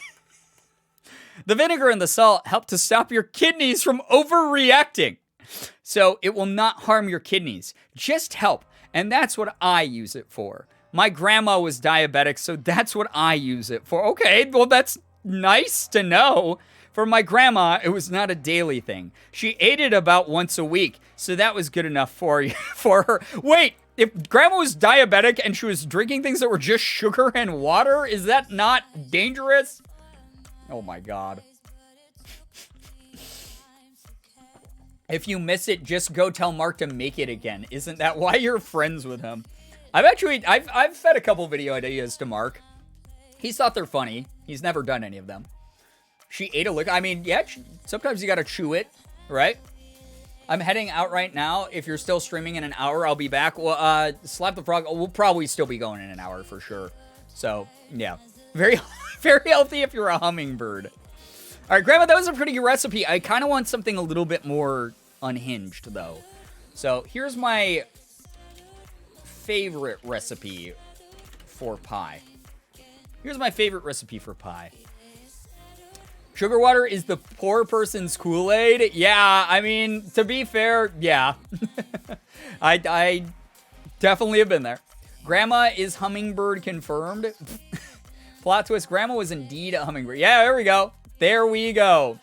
Good lord. Okay, here is my favorite recipe for pie. This is actually another recipe. We did actually hack the system. I just need to do the colon at the end and have the word recipe in there. We're doing it, chat. We're doing it.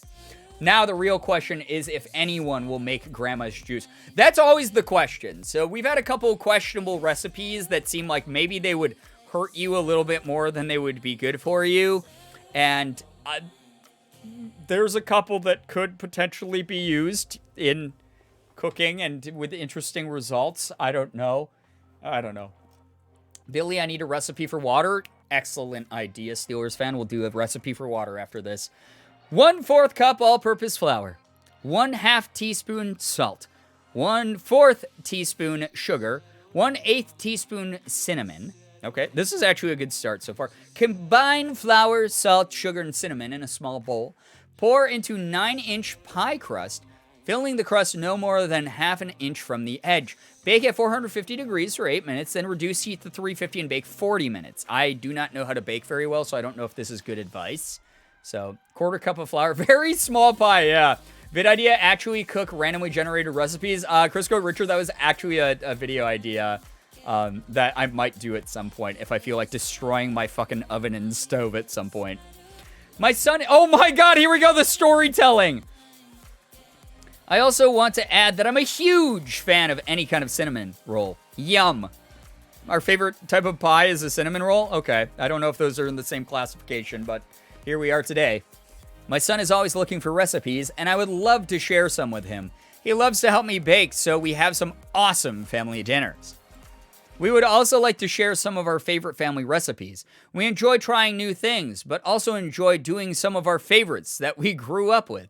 My husband and I grew up in Utah, but lived in Germany. Here we go. We have to hit more on this. The prophecy is being unlocked. Let's go. It's just powder in a pie filling. Oh, delicious. Just the way that Grandmama used to make. Oh my god. All right. Pie crust is just a vehicle for powdered cinnamon. It sounds that way.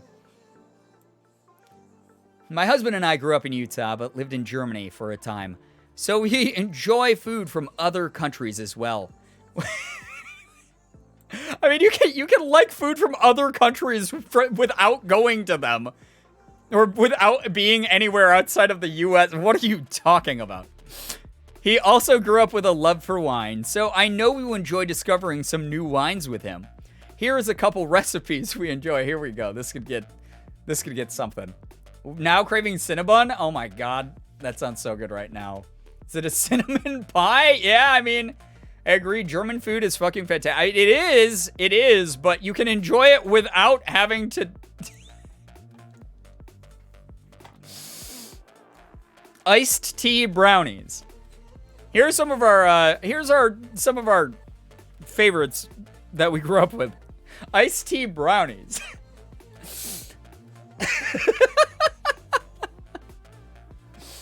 Oh god, I fucking love this. All right, here's the mix, guys. Are we getting ready for some iced tea brownies? I hope you have your notepads and screenshots ready so you can make this for yourself and make your family a nice, warm, wholesome meal that we can all love together as we grow old and age, you know? I love this. What in the Kentucky Fried fuck is this? Right, I mean, they're iced tea brownies. Did they stutter? 3/4 cup butters softened. Okay, good start. 1/2 cup unsweetened baking cocoa. Okay. 1/4 cup sugar. 1/2 cup light brown sugar. 1/4 cup all-purpose flour. I feel like we gotta just preemptively hit more on this. There's gotta be more to this. All right. 1/2 tablespoon or teaspoon baking soda. 1/4 teaspoon salt. So far, so good. Okay. There's Thai tea brownies that look pretty good. Okay. So maybe we're onto something here. Well, maybe we're onto something here. 2 cups powdered sugar. There's powdered sugar in this. There's brown sugar and there's sugar in this. Okay, there's a lot of sugar going on. Maybe this goes on the top. Normally, I've seen brownies with powdered sugar on the top. 1 teaspoon vanilla extract. Add to butter. 1 3/4 cup iced tea. Mix well, then spread in a greased 13 by 9 by 2 inch baking pan. And bake at 350 degrees for 20 to 25 minutes or until done. Make 16 servings. Okay, is this a real recipe, chat? Is this a real recipe? So this is not sprinkling powdered sugar on top. We have now mixed 3 different types of fucking sugar into this. Unsweetened baking cocoa, a shit ton of butter, a shit ton of iced tea, vanilla extract. Does this work? Scientifically, does this work? It wasn't until the 2 cups of sugar. Well, it's not 2 cups of sugar. I mean, although iced tea is just like a different... Oh, in total, it's 2 cups of sugar. Jesus. No, it's 1 cup of sugar, right? Oh, wait, no. 2 cups of powdered sugar. You're right. Holy fuck.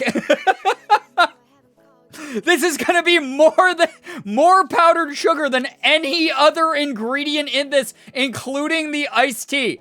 Are they using the powdered sugar as a binder for the iced tea?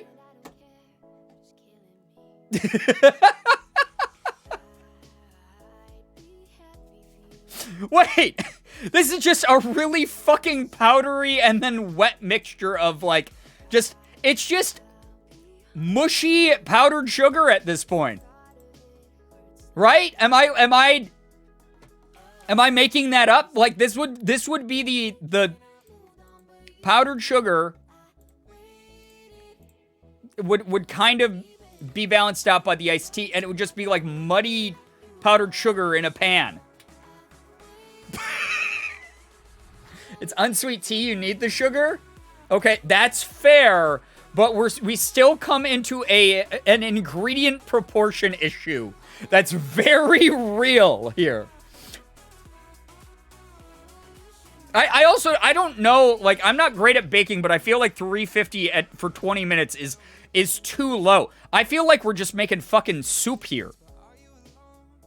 If anyone follows this recipe, please share your results. Edible mud pie, right.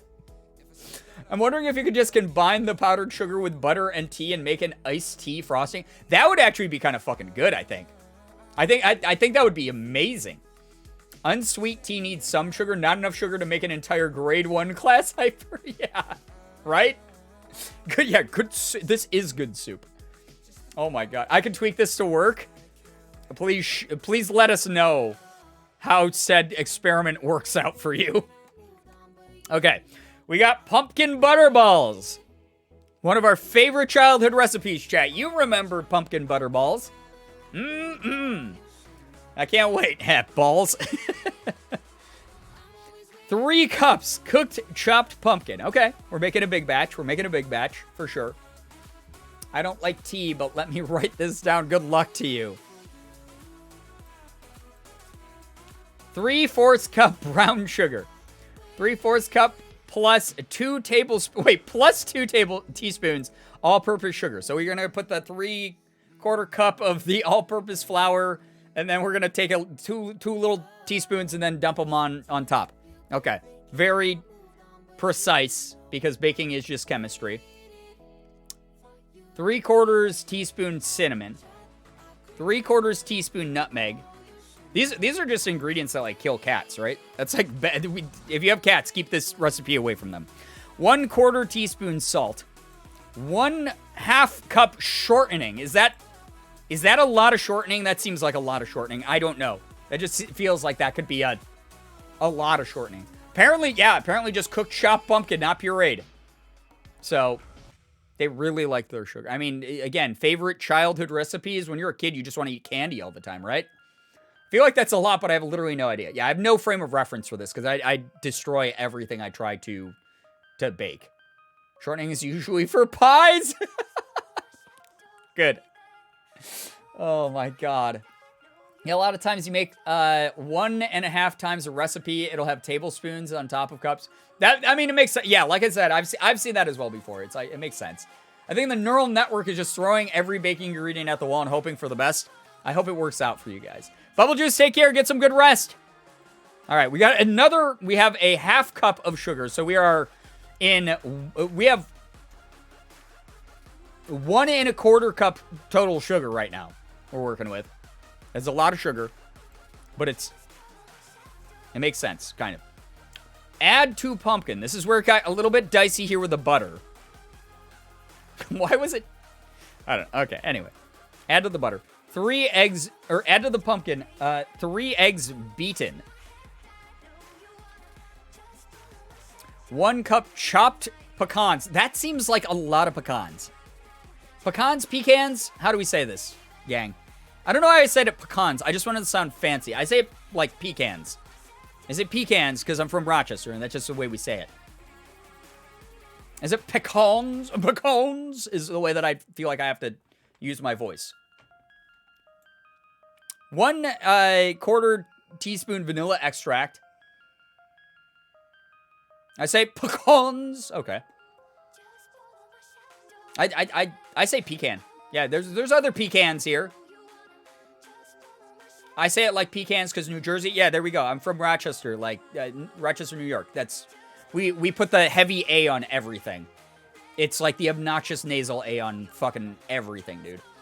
Just realized the brownies are missing eggs. Well, yeah, no, they're not because we're adding them to the pumpkin, apparently.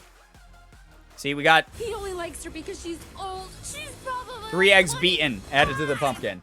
Hey, hi. Natcat, thank you so much for 56 months. Holy shit.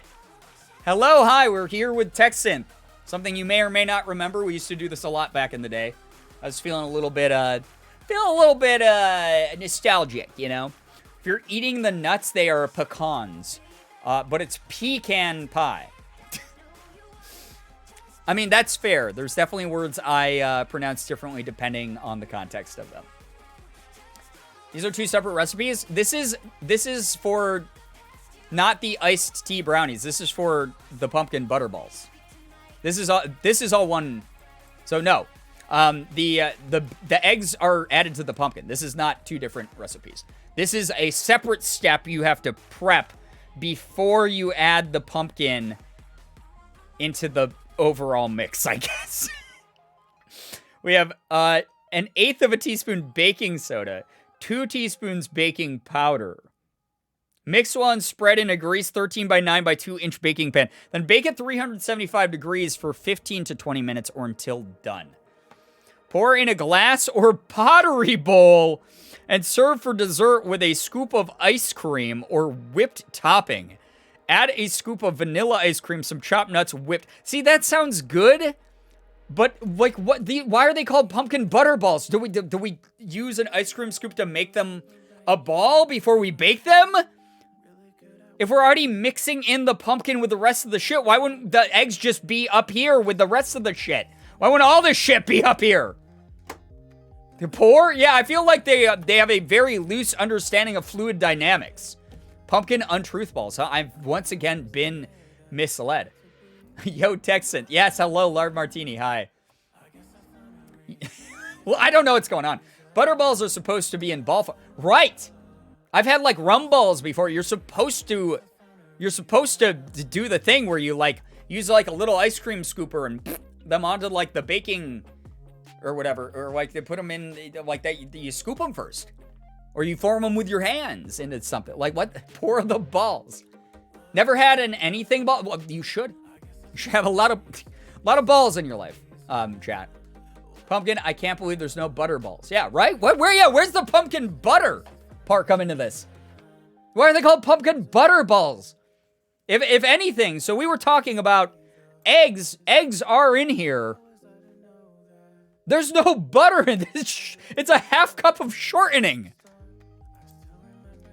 Where's our butter? What gives them this name? I'm so upset. I'm so upset. I don't trust anything in ball form, weirdly. I mean, that's fair. I googled the regular butterball recipe and it has 5 ingredients, the first of which is fucking butter. All right. So I'm going to type in here. This is where my brain normally goes as we do this. Where is the butter? Where is the butter, chat? Where is the butter? It's an important question. I feel like we need to ask ourselves this multiple times. They're like, what the fuck did it make this time? Where is the butter? I'll make us a batch of muffins. But before I leave the kitchen, I add 2 to the top of the list of things I'm going to have to make for Ben. 2 what? Also, this is much more than 2. All right, Ben, I hope you enjoy this list that we're writing. 2, carrying the weight of love, the heartbreak, makes a mermaid shirt. I wish I didn't realize you could know I'm me.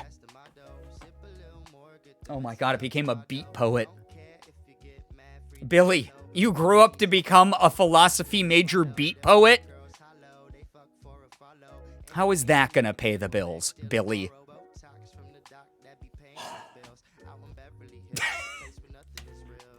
Goodbye, Corey! Take care! Thank you so much for hanging out. Get some good sleep. It's fucking deep.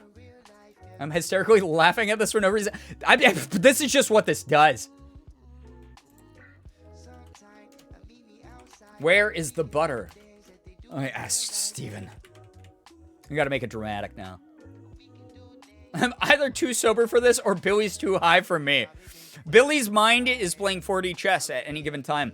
We are busy playing checkers, and Billy is in the future making the next 8 moves of the 4D chess game that's about to happen. All right, where's the butter? I asked Steven. I took it to the back, he said, to show you. I turned and looked in the door to the storage room. I didn't see the butter. Don't lie to me, I said to Steven. Don't lie to me. You can tell the truth. I told you. I put it in the refrigerator, said Steven. Yeah, so why were we in the storage room? Wait, he's gaslighting us. I took it to the back and then in the refrigerator? Tell me the truth. I put it in the refrigerator. I want the truth, I said. Tell me. I put it in the refrigerator, he said. Steven had a small bag. I took a butter knife out of it. Show me the knife, I said.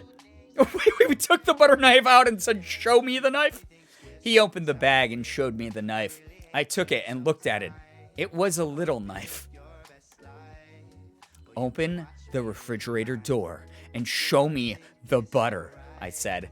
Steven opened the door. Guys, what's going to happen? Only a little, just a little guy. This reads like a Tommy Wiseau script. It kind of does. Steven, what the hell? Yeah, Steven's gaslighting us. He said it was in the back, but then, so we checked storage and it wasn't there. And then he was like, oh no, it's in the refrigerator. I told you. And then we took the butter knife from him. And then I said, show him the knife. And he showed us a different knife in the bag when I was holding the knife. He's gaslighting us. We already had the knife, Steven. All you had to do is, you took it out already. Steven. What a bitch. Yeah. What a bitch. The fridge could be in the back, to be fair. I mean, but I was looking in the storage room. So I feel like there was a mutual understanding that the back in our household means the storage room. And I feel like Steven is, I'm very adamant about getting the truth right here. I think that Steven's done this to us before. There's a history here that we have to learn more about. Steven sus, very sus. We took the knife and then expected a knife to still be there. Well, Steven should have played our game to establish trust then. Easy thing to do. Just tell us where the knife is, Steven. It's in my fucking hand. It is just a little guy. It's a little knife.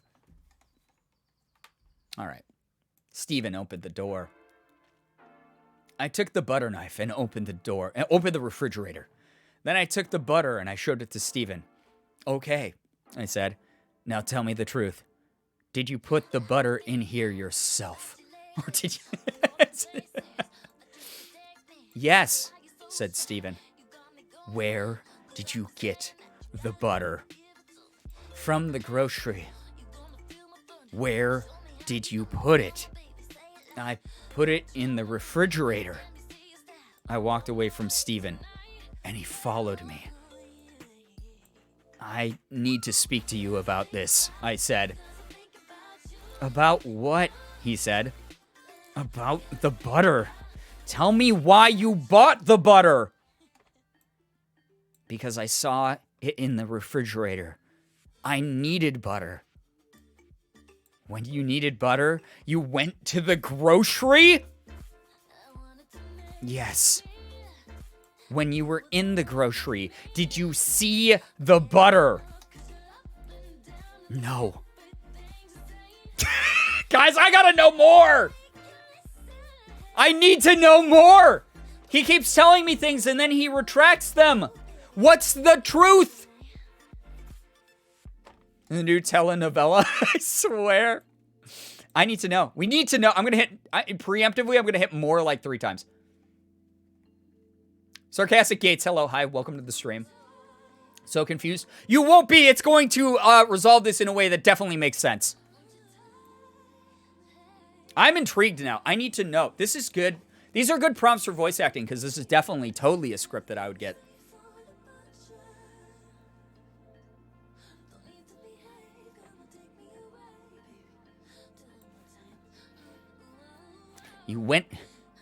When you were in the grocery, did you see the butter?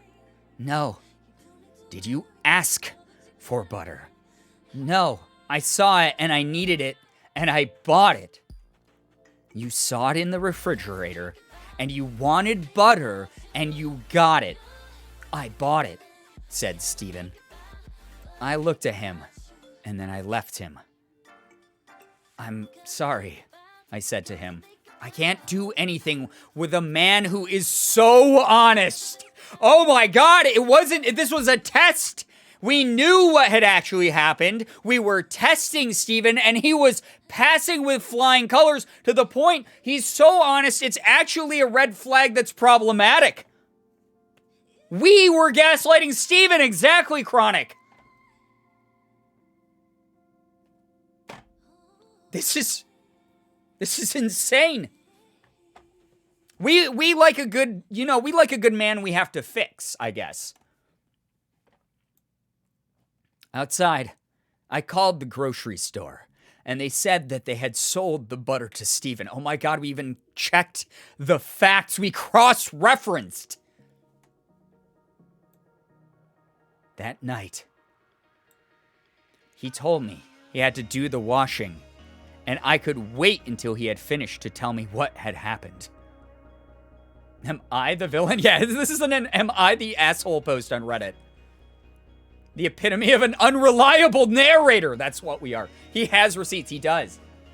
Oh my god. Billy is being the toxic boyfriend trope of testing the person he's interested in. Yeah, right? Oh my god. We did the washing. He washed the dishes, and I put the clothes in the washer. After the washing, we walked to the apartment. I have a job, said Stephen. I need to work. I need to work. I have money. I have money. You have money, I said. What is the job? Who is it for? My boss is a neighbor. You work, and I wash the clothes. It's not fair. Yes, it's not fair.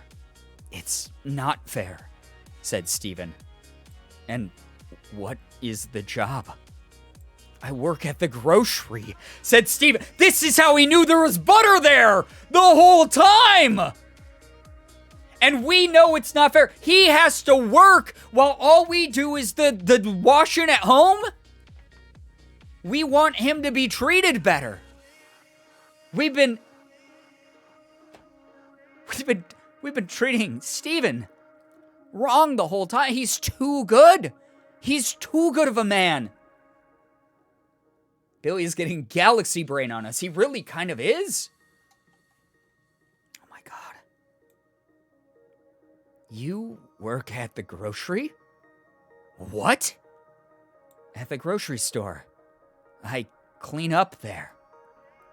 And then you put the dirty clothes in the washer. Do you wash those clothes?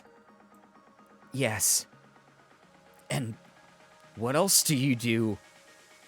I wait until the washing is finished.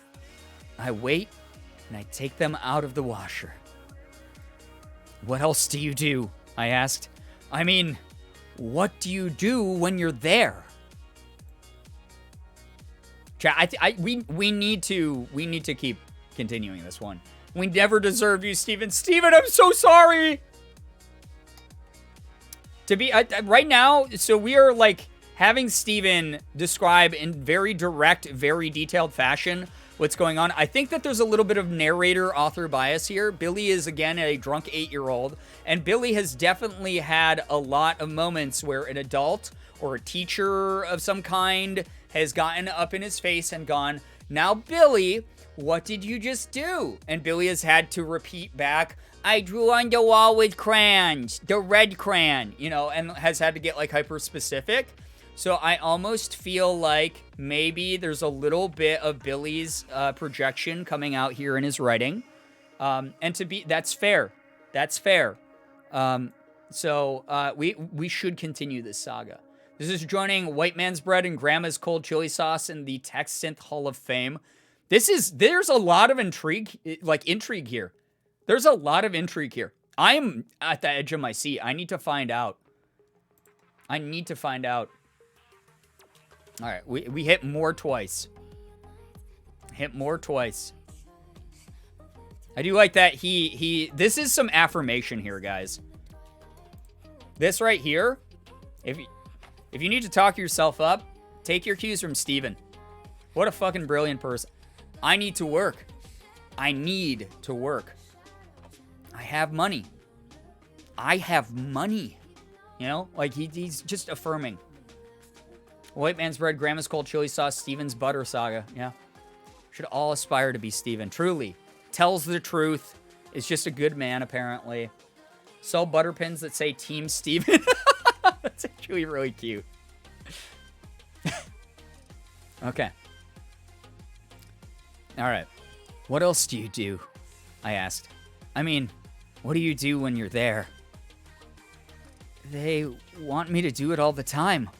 All the time. Every day. That's not fair. Yes, it's not fair. When you're working, what else do you do? I clean up the store. I clean up the back room. I make sure it's clean. I pick up money. I make sure it's in the safe. I count the money. I clean the shelves. And what else? I clean up the produce. I clean up the meat. I clean up the produce. I clean up the meat. I clean up the meat. I clean up the produce. I clean up the meat. And then what? I clean up the produce. I clean up the meat. I clean up the meat. I clean up the produce. I clean up the meat. I clean up the produce. I clean up the meat. Oh, God. Steven! Steven, no! Hold on! We got you, buddy! We gotta hit more! We gotta save him! We gotta save Steven. We gotta do it. Oh my God, he's having the shining moment. Oh my God. Steven, we're here to save you! Oh my God. Oh my God, he's still cleaning up the produce and the meat, guys! I hit that twice.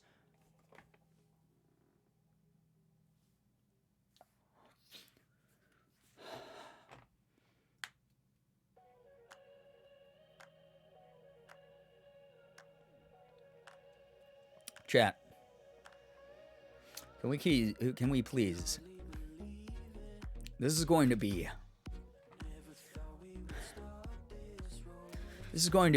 for a fallen legend. Steven, a man who's so honest, never lies, passes his spouse's borderline abusive gaslighting tests, works hard every single day, cleaning up the produce, cleaning up the meat, getting grilled by his partner about what he does at his job. And he lasted this long before breaking.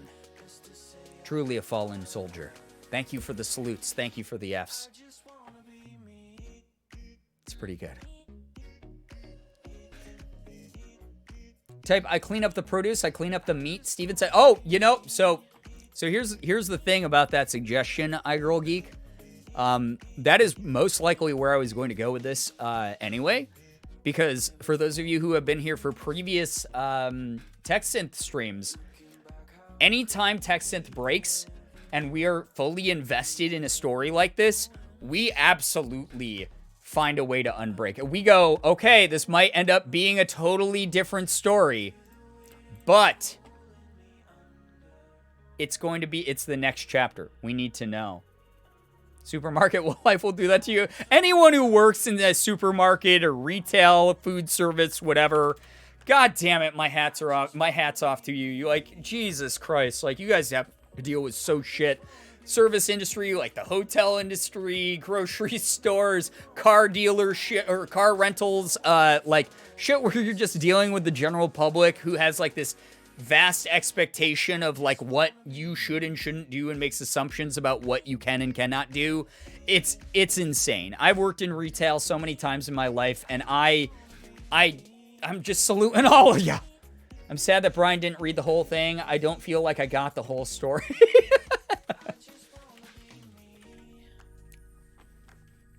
We're going to get more of the story here, all right?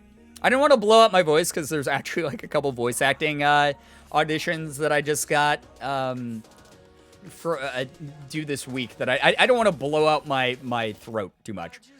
Because here's the thing is, this type of breakdown, it's when like the, you know, like the trains guy on TikTok, you know, the way like he's got like the big like Megamind like he uses like the filter, the lens that makes his head, like camera angle that makes his head look like he's Megamind. Like this is that moment here. It's like the anime like losing it moment. Like every anime character that has a psychotic breakdown in anime, it's just for some reason the camera's there on their head and it makes their head bulbous and their eyes are like all the way over here. That's what this is the I clean up the produce. I clean up the meat. I clean up the meat. I clean up the I clean up the meat. That's that moment in the anime dub. The fisheye. Yeah, the fisheye. Absolutely. Yeah. Put some butter in grandma's juice recipe. Probably great for your vocal cords. Yeah, and all the veins are present. Yeah, they always have like the veins poking out of their like forehead, temple area. Their eyes have got the bloodshot going. There's like the tiny little droplets, a couple of them of sweat on their face, not full on sweating yet, but like they're perspiring a little bit. There's like, you know, that sort of horrifying loss of like self-autonomy in those moments for sure. Okay. Let's see what our good boy Steven. He might take a turn here, by the way, guys. I feel like that was end of Act 1. Steven's mental facilities sort of cracked a little bit. He had a moment where he broke. He is not doing as hot as he originally was at the beginning of the saga, but we don't fault him for that. We love our boy Steven. We really do. That really show the person is stressed, you know, in case he yes, absolutely got really, this person is going through it. Steven's second chance at life. Oh God, I hope we didn't rob him of a happier life. It sounds like it wasn't so much that he was happy, he was hiding it from the world. That deep dark pain, a lot of us, we know. All right, end of Act 1, the curtain closes. Act 2 starts off with some mellow background stream music. All right. The butter really set him off. Yeah, it was the it was the straw that broke the camel's back. In case you're not an empath. We believe in you, Steven. Pull through my guy. All right. Generate another. I clean up the produce. I clean up the meat, Steven said. He was working the cash register at the new super fresh grocery store. He started with 2 friends. Oh, this is like that literary device where it shows a passage of time. So he ended his rant to us, and this is like a week later, or a couple days later, or a flashback. Yeah, maybe he was trapped in a flashback or something. You guys are better storytellers than me. He was working the cash register at the new super fresh grocery store. He started with 2 friends. One of those friends being our neighbor, who is also our boss. So, ooh. I adored this in books. Yes, so this is our flashback moment. This is how we learn how he even got to the point that he was at. You know, he started the grocery store. Yeah, no wonder why he's stressed out. It must be so fresh. It's super fresh. Ruth was on the other side of the counter. Steven's eyes traveled to Ruth. Then Steven looked back at the items on the grocery store shelf. This is so interesting. We've gone to third person from first person. Ruth reached over the counter to Steven. Steven, look at me. Steven looked at her. I've seen the things you deal with. Oh my God, it is a continuation. You can be with me as long as you're with me. I know you can handle it. You can be with me as long as you're with me. I'm in. Ruth's face broke into a smile. She took his hands and kissed him. They kissed with passion and held each other tightly. So are we a brand new relationship because we were with Steven? We were with Steven at the beginning of our other thing.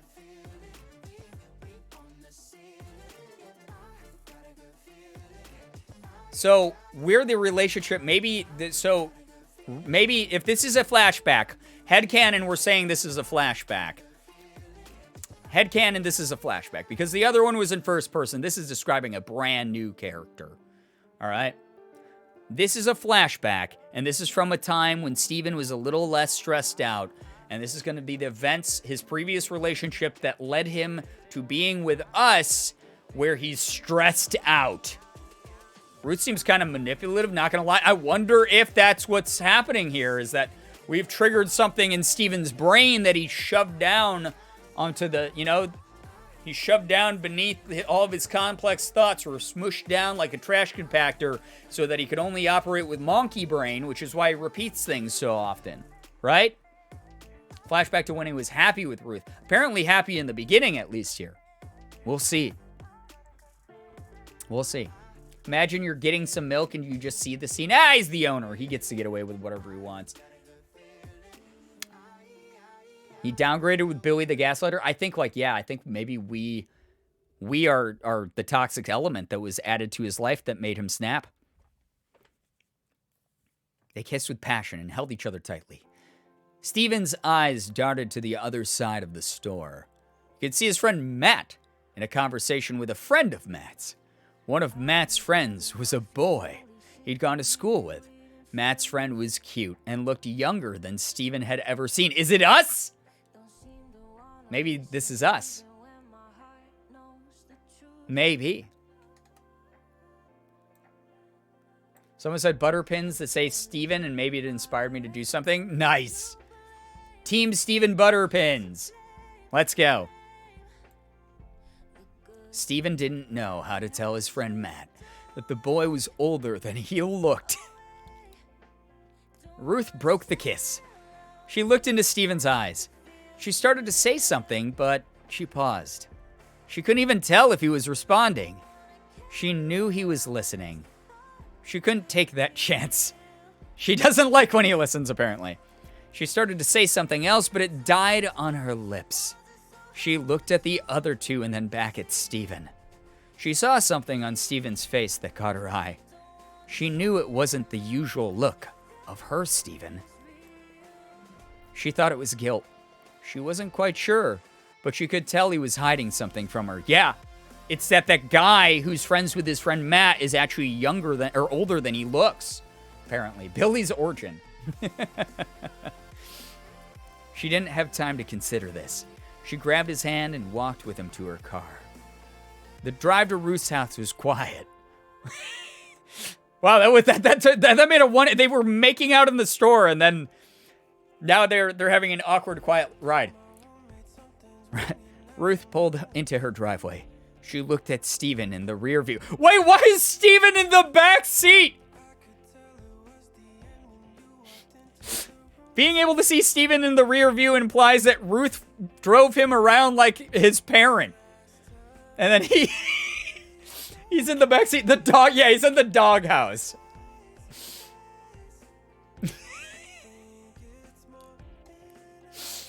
Oh, God. That's so funny. Steven was banished from Shotgun, apparently.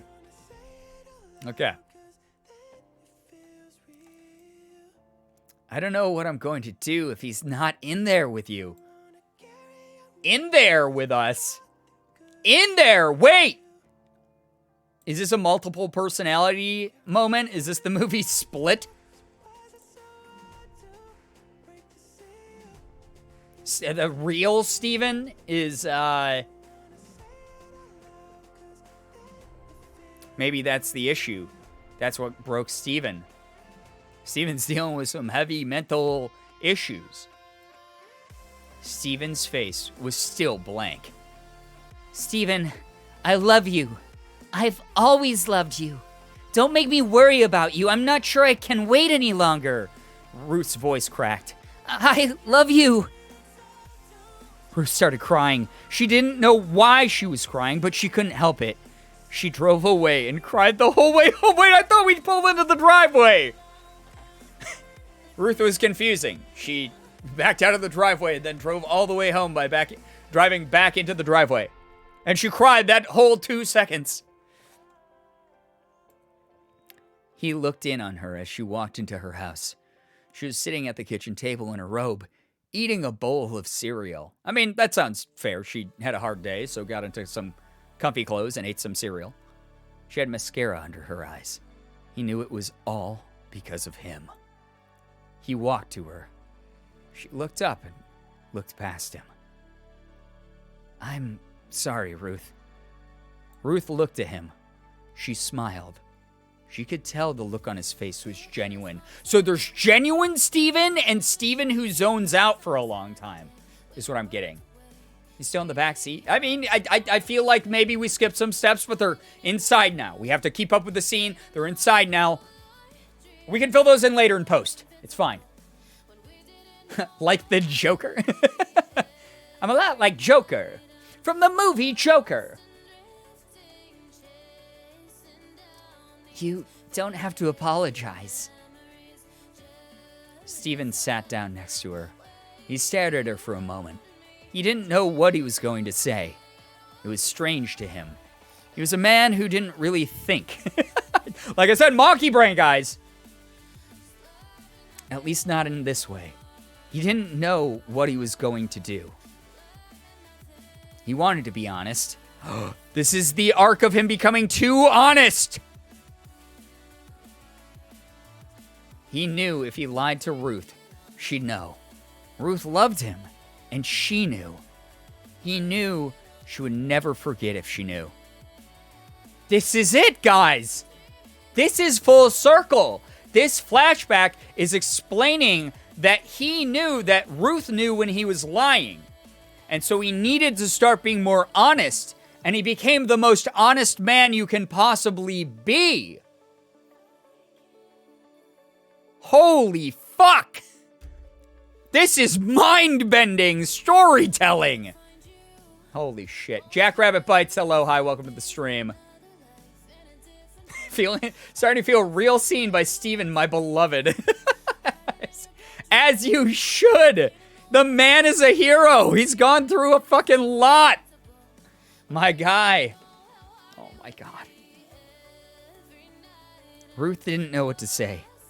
She was sure she'd never see Steven again if he told her. If he was just honest with the truth she already knew. Oh boy. I want you to be with me, Ruth. Ruth tried to keep her face straight. She wanted to believe him, but she didn't. I'll leave you alone if you tell me to go. I love you. Ruth smiled. What did Ruth do, guys?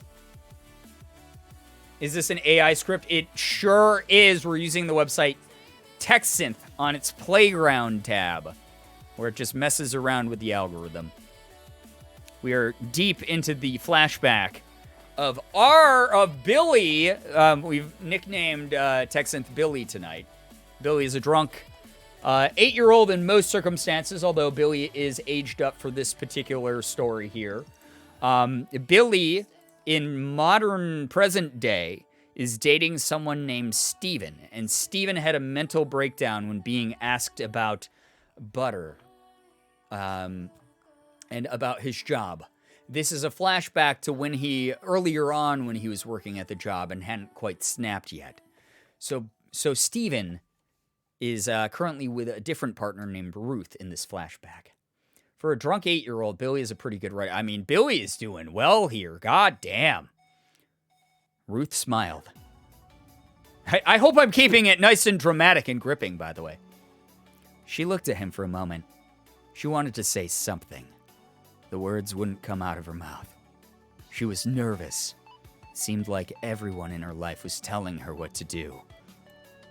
Ruth started to laugh. I love you too. They sat for a moment. Steven couldn't remember how the conversation began. Well, Steven did admit that he just does not think. So, Ruth finished her cereal and got up. She walked to him and held him tight. She cried. She kissed him as she kissed him. As one does when they do. Very drama. So suspense. I know. It's so good. It's very, very good. So far, I've been impressed by this writing, if I'm going to be honest. Very much so. You need to get a soundboard with novella sound effects for the drama.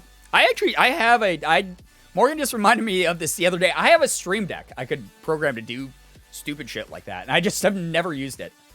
Steven, this conversation has been 2 seconds long. Okay. She kissed him as she kissed him. I love you, she said. Steven looked into her eyes. He loved her. He really did. He knew she had feelings for him, but she didn't know he was ready. Chapter 7. Oh my god. Hashtag Chapter 7. Oh my god. Continuity aside, this is better than my writing, and I could learn a lot from the sentences. Listen, this is all DMCA free shit. Feel free to sample as you please. I just 100% zoned out and have no idea what's happening. I think that's a sign for me to wind down for bed. Go get some good rest, Mads. Chapter 7, where were the first 6? I'm assuming everything we've gone through. They were just bad at labeling them. Chapter 7. Steven looked around the living room. It was a nice, spacious apartment. His friends Mark and Matt lived across the street in the same apartment complex. They helped him rent the room when his parents died. That's sad. Some backstory, though. Some lore. They were in their mid-30s. Both had gone to high school with Steve. Oh, we're calling Steven Steve now. He'd always been kind of quiet, and he avoided the popular kids. He'd become an overachiever by high school and had excelled. Wow, we're getting the backstory! We're getting the backstory of Steven here. This is good. This is lore. This is world building. Steve earned a spot at Ohio State. After college, he'd gotten a job at Superfresh. Well, I mean, I'd assume he did, because he apparently made it, is what he said. Take care, Mads! Thanks for hanging out with us. Headcanoning this, Mark is actually Mr. Ippler? Perhaps. My OC, do not steal. Steve was sitting on the couch with Matt. The two friends were in the midst of a conversation about a party Matt was throwing. It was one of the biggest parties of the year. Steve looked around the room. It was a typical college apartment. He wondered if Ruth would come. Hey, at least Ruth is still in the story. Steve had always thought of Ruth as being a great friend. He knew she'd always been in love with him, but he didn't know how she felt. He knew that she'd always been in love with him, but he didn't know how she felt. Because love is not something that you... Oh, my God. Oh, shit. OSU, right? I found a drama sound effects soundboard if you want the link. Oh, God. Maybe for future streams. We'll see. Oh, my God. I am Silent Dreams. Hello, hi, welcome to the stream. We're playing around with the a text generator tonight. She'd always been a great friend. She'd always been a sweet person to be around. She had her own place, and she was always at his parties. She never said much. Oh my God. Guys, I need to know more. Normally we move along away from these a lot quicker, but all I gotta say is that this prompt is, it's a winner so far. There we go.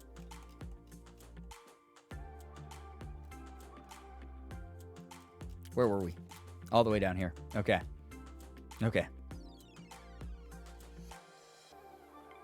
She had her own place, and she was always at his parties. She never said much. Sometimes she'd speak up at school. Her family was a different story. When Ruth came to visit, she'd usually bring her friend Heather, her girlfriend, Heather, with her. They'd always laugh and joke around.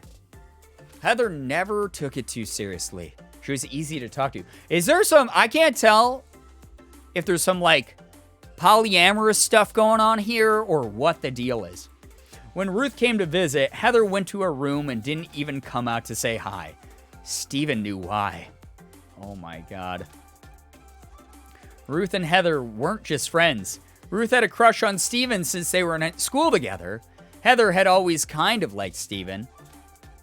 She saw Ruth as a friend that Steve was keeping secret from her. Wait, but they knew each other, but they're keeping secret? She'd always thought they were more than friends. Who loves who at this point? Everyone is and they were roommates moment here. Steven gave some rainbow vibes too. So I think they're all just queer. Yeah, I mean, they're just queer cuties. Sure, that's fair. Morgan, thank you for the 30 months. I appreciate you. I love you. If you guys don't know my wonderful partner, Morgan, please go follow Morgan here on Twitch.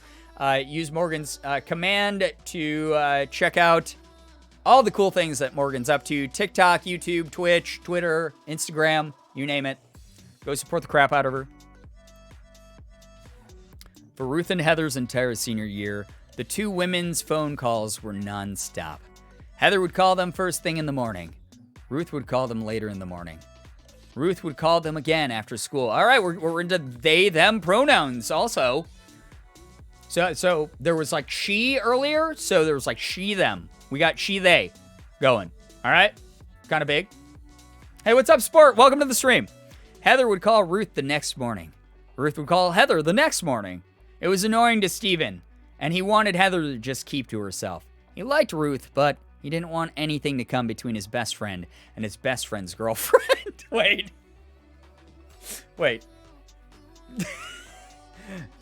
So, okay. All right, interesting. So much love for my she-theys. Hell yeah, 100%.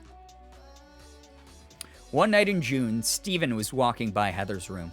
She'd been crying all day. He figured she was upset about the same thing as the last time. He stopped in the doorway. Heather was laying on the bed. Steven watched her cry. Heather didn't turn to look at him. She didn't know if he was there. She didn't want to check. She felt a presence behind her and she just didn't want to check. So they're all poly but haven't figured it out. Yeah, I guess. I maybe. I'm not really sure what's going on here. We're going to find out more intrigue, guys. This is getting intense. Intense. Pretty sure they're all poly, but maybe just don't know yet. Yeah, it could be. So Steven sees Ruth as a best friend. Ruth is dating Heather, but loves Steven. Yeah. But also, like, doesn't want Heather to like Ruth and doesn't want Ruth to like Heather. So, this is getting intriguing. Okay. The night before, Steven had a fight with Matt and Mark about the party. Oh, the night before, Steven had a fight with Matt and Mark about the party. Matt had called Steven a couple of times in the morning, begging him to come. Mark called him on his way to school. Steven had begged Matt to back off and not call again. Steven knew that if he was there, he would have to deal with Matt's party. Yeah, if you're at Matt's party, you probably have to deal with Matt's party. He just didn't know how he'd deal with it. He knew it was going to be hard to say no to Matt, but he had to. He was sick and tired of Matt making his life miserable. Oh, so we've got, maybe there's been some red herrings here, and maybe the actual root of Matt's issues, or of Steve's issues, are Matt. Really likes her because she's Black Rose, thank you. Thank you very, very much for the 12 months. Full year evolving into a Jolteon. Thank you very much for the Prime. I appreciate that a ton. Thank you for sticking around. God damn. Especially using Prime. Know you guys have that for only one use a month. So thank you for using it here. Steven seems like an asshole. In this flashback, Steven feels like maybe he's a little bit of a guy who just doesn't have everything figured out yet. But Jackrabbit Bites, you missed the original inciting incident story where Steven was described as a man who is almost too honest. He is so honest that it becomes a problem. And he was cracking under the pressure of his grocery store job, cleaning the produce section and cleaning the meats. So we're going to hopefully find a reason why that is here. I feel like Matt might be the root here, guys. Heather looked at him with a blank expression on her face. She was completely detached. A lot of dissociation that these people go through. Steven moved over to her. She didn't look at him. She didn't say anything. She was crying so hard, she wasn't really saying anything. I mean, that's fair. Oh my god. Thank you so much, Falcon, for the gifted sub to Saphiria037. Saphira, if you're here, make sure that you're saying thanks to Falcon. Falcon is someone who has done so unbelievably much to support the streams. Just what a generous person. Thank you, Falcon. He cleans the meats. He cleans the produce. I know, right? Poor guy. I'm so happy to have found this community and got to experience life and its ups and downs with all of you lovely people. Here's to another year. Hell yeah, Black Rose. We're so happy to have you here for this long. And I'm so happy to hear that you're able to share some of those experiences with us. Never feel bad about sharing your experiences here. We are 100% on board with supporting you. I just got the hiccups for no goddamn reason. Cheers, love. The cavalry's here. He cleans the produce. He cleans the meat. He gets gaslit about butter. He does. Chronic, thank you for the 100 minutes. Oh my god, thank you for the hype train, everybody. Thank you very, very much. I appreciate this. Thank you so much, Cactus Prince, for the gifted sub to I Am Silent Dreams. That's so nice of you. Oh my god. Thank you. Guys, we literally got like 100 subs the other day. This is a lot to be adding on to it. Thank you so much. Thank you so much. Hop from hiccups. Yeah, I'm trying to hop away from these hiccups. God damn. Break out the L word. What is going on? The other L word.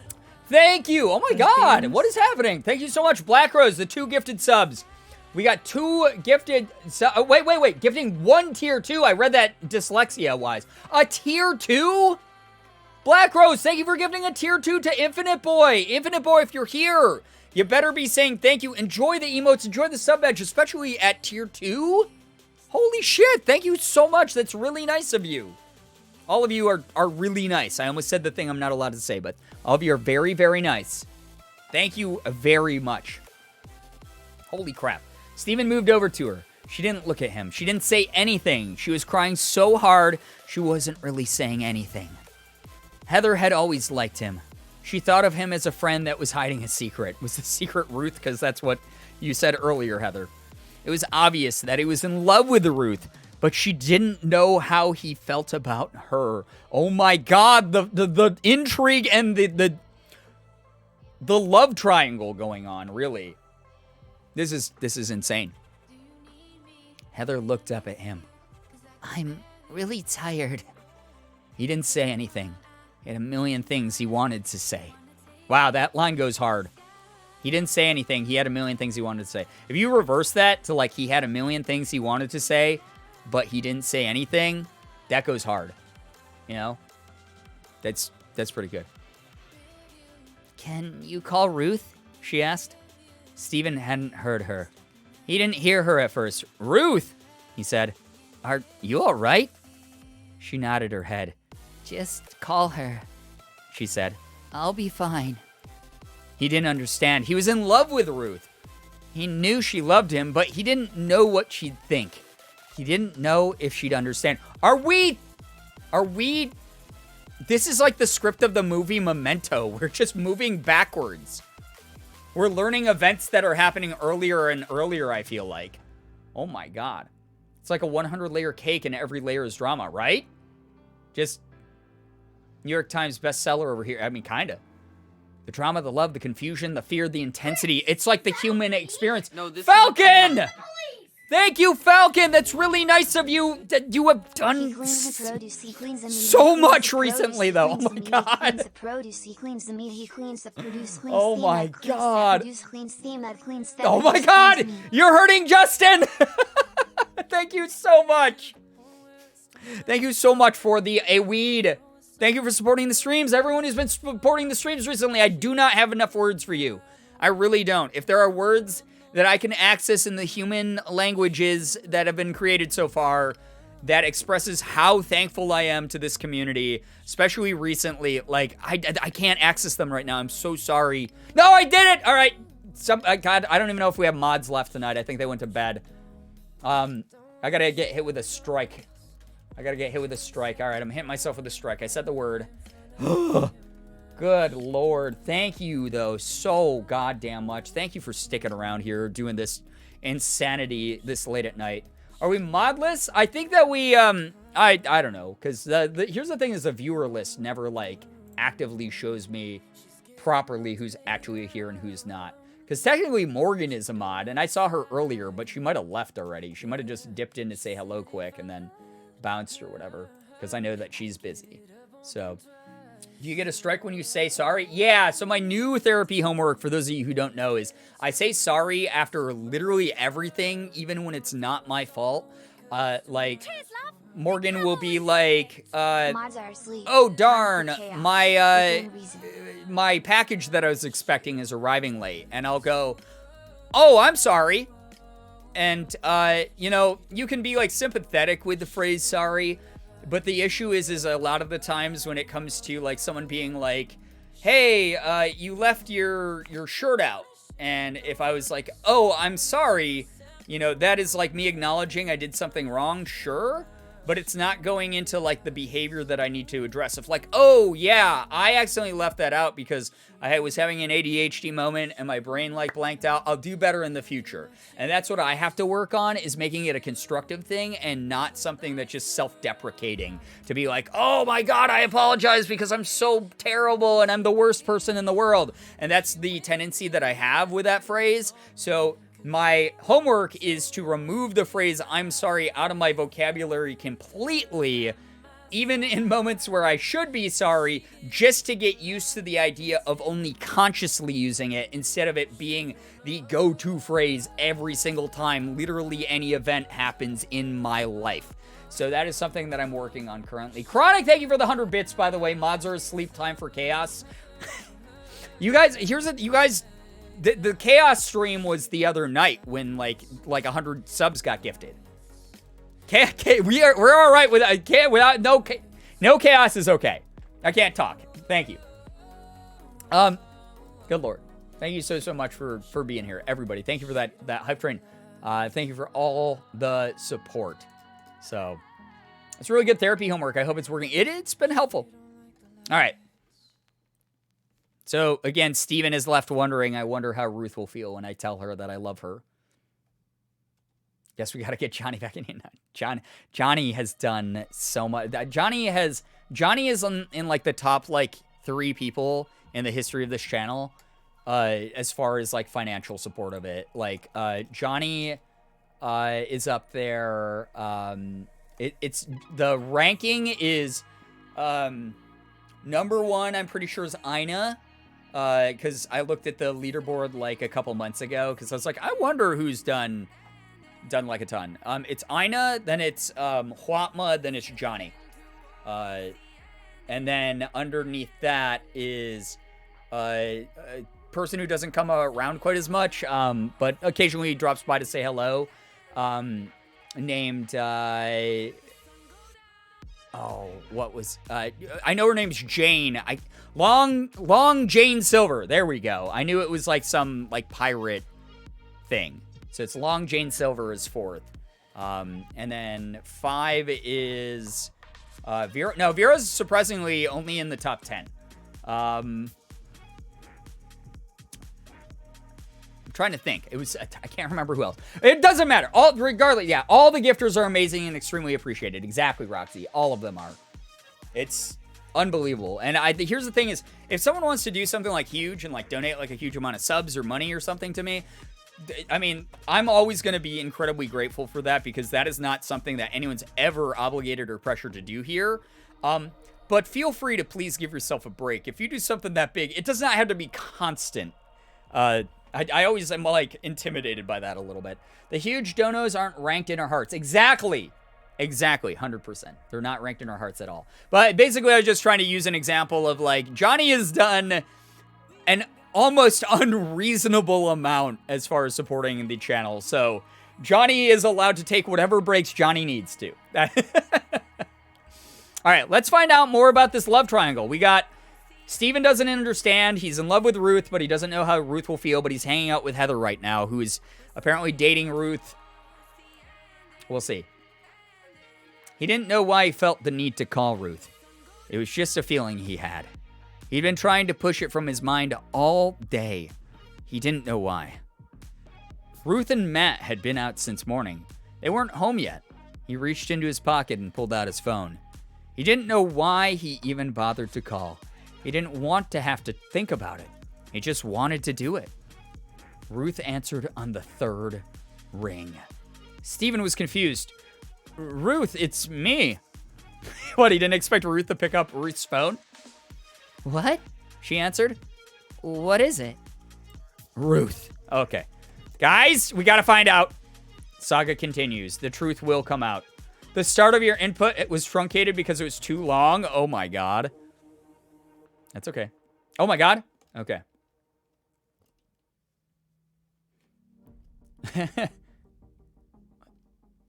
What's wrong? Ruth asked. Oh wait, he said, Ruth, I need to talk to you. What's wrong? Ruth asked. What's wrong? Steven asked. What do you mean? You're the one that called. I need to talk to you. It's important. Okay, Steven's beyond the point of confused here. Ruth didn't understand. She didn't want to see him. She didn't want to talk to him. She knew if she saw him, she'd have to deal with Matt. She wasn't sure she could deal with it. She was a mess and she didn't feel well. Okay, that's fair because she knows Matt's in a bad mood because Steven and Matt argued earlier. Definitely go through waves of financial ability to donate, but it feels incredible to give back to the community that gives so much fulfillment in life. I'm really glad you feel that way about it, Falcon. Thank you so much. Seriously, your support is alone funded a number of the special streams we've done over the years. Allowed me to buy, you know, props and stuff for like charity streams. Like, you are very much appreciated. It's like, I know I don't have to gift or give bits. You say that often, but dang, nabbit, I might do it because it gives me serotonin to give people things, and my RL friends won't let me buy things for them anymore. It's very, I mean, that's really nice of you as well. Thank you, Black Rose.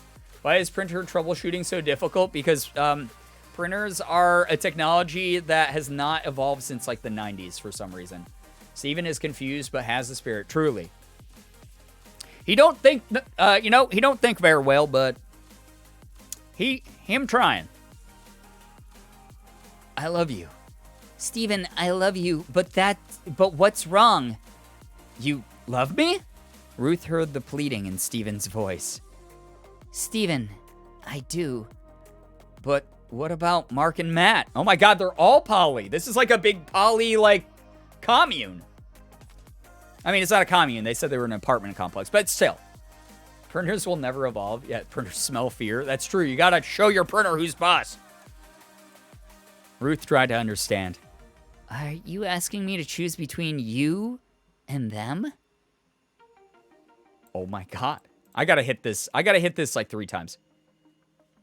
I gotta hit this 3 times. We gotta find out more. Our polyamory comrade. Yeah, seriously, at this point. Oh my god. Take care, Sarah! The polycule grows. Truly. The story's so good. I normally stop by now. This is actually insane how good this is. The whole complex is dating. It sounds like it. It really does. Everyone's dating each other. All the wires are getting crossed, though. People are getting a little bit confused. Okay.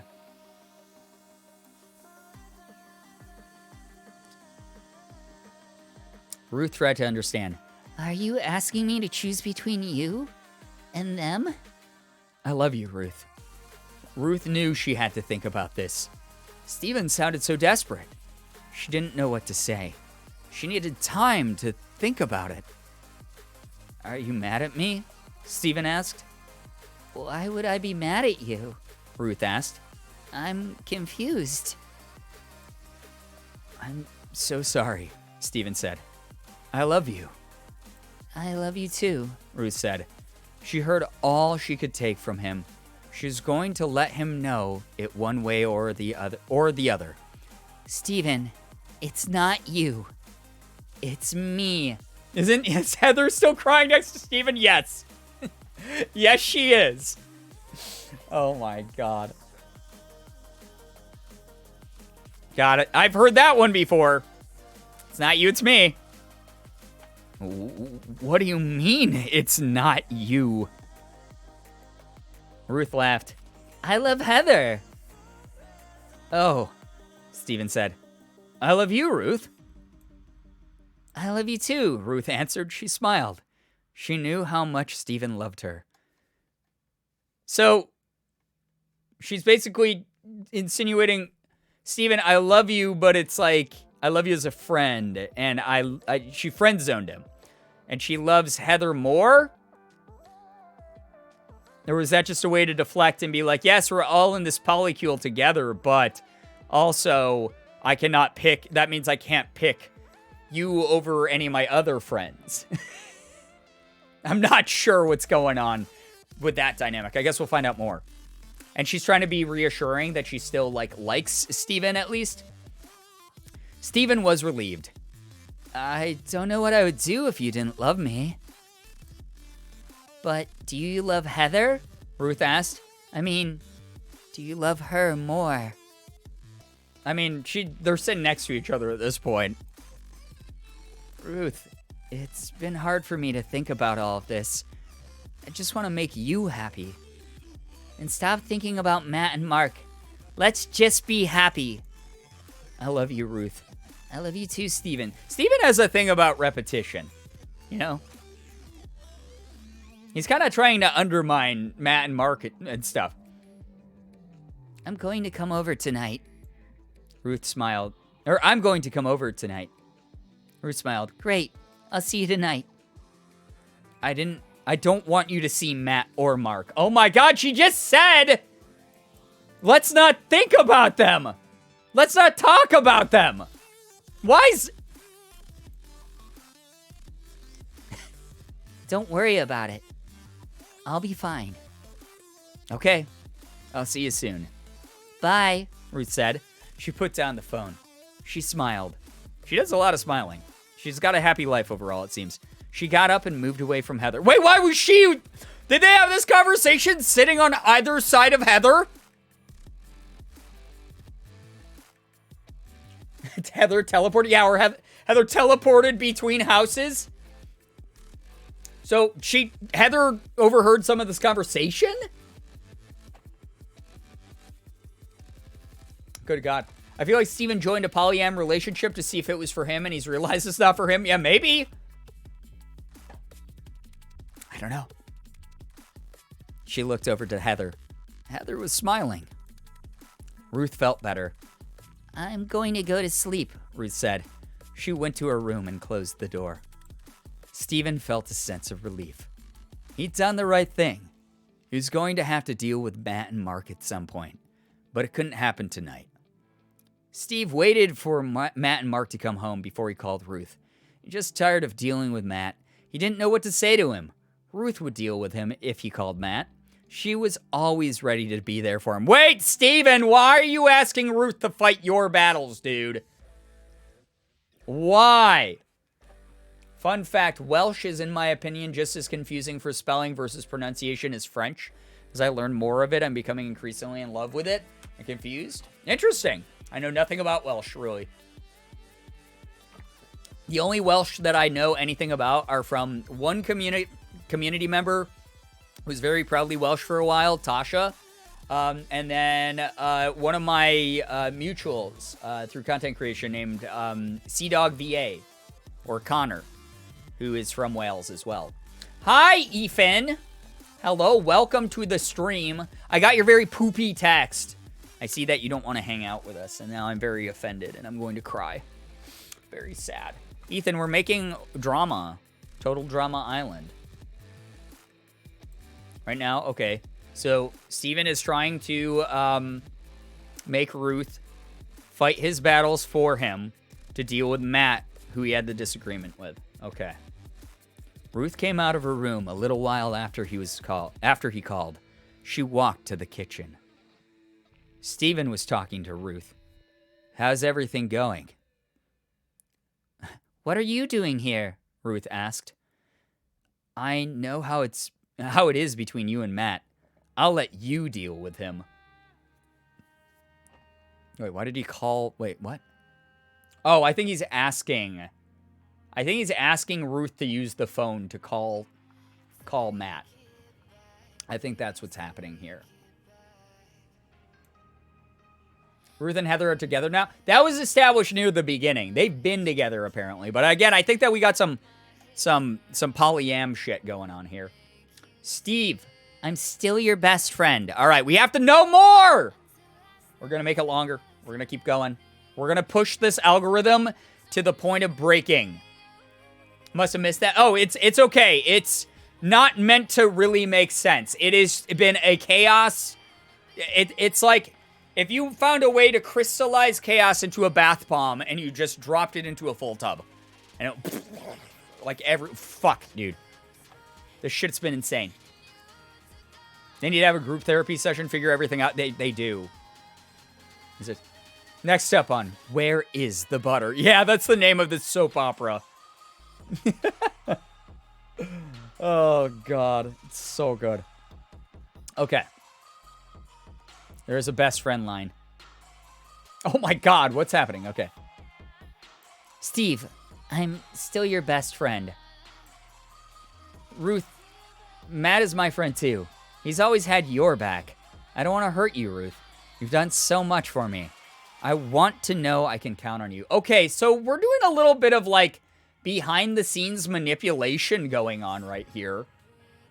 Where Steven is kind of trying to manipulate Ruth against Matt and be like, hey, You know, I love both of you, but it would be nice if you were loyal to me.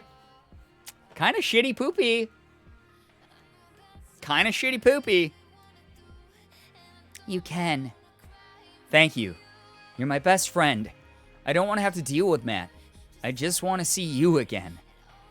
I understand. This is what bad people do, is they isolate other people like this.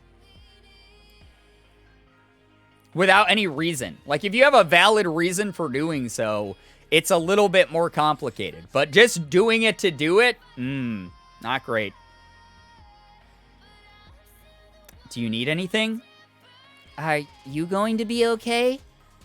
Yeah, I just need to go to sleep. Ruth went to her room and shut the door. Matt came out of the kitchen and walked towards Steven. Hello, my friend. Uh-oh. Ruth deserves better? Yeah, truly. Just remembered a great tattoo idea. A QR code that takes you to something you're not allowed to type as a non-mod. It should be to this story, honestly, is what that tattoo takes people to. Hey, Matt. Matt walked over to Steven. Did you do this? Do what? Get her. Whoa!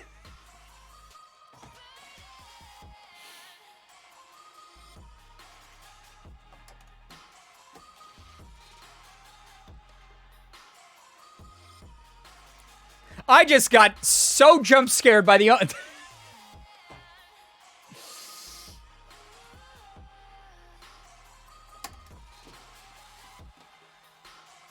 Matt walked over to Steven. Did you do this? Do what? Get her all wet? Matt asked.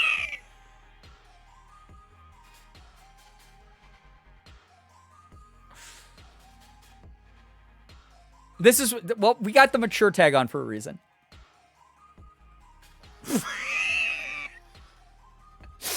Didn't Ruth just leave the kitchen?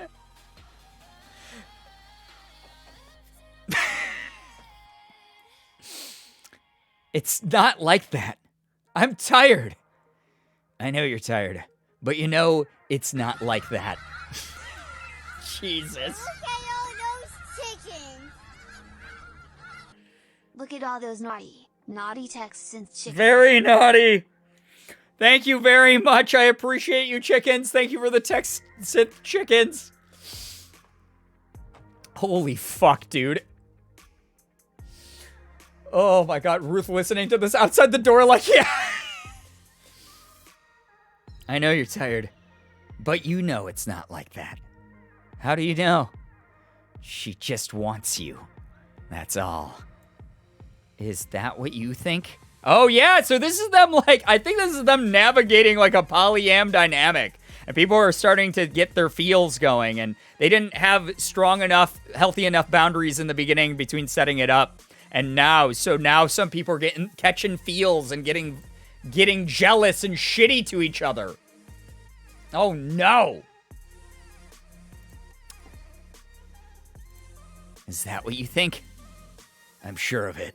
Look at her. You can just tell she's in a certain state. I know she's not my girl. She's my best friend. She's mine too, but I'll let you have her. She's not a fucking bargaining, like, she's not like a chip at the casino you can just give to someone.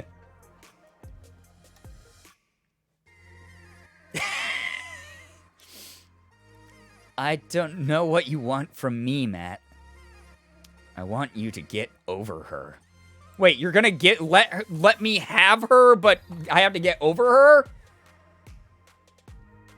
Matt's a bit toxic, boys. Frolicking Doubt, hello, hi. Big oof indeed.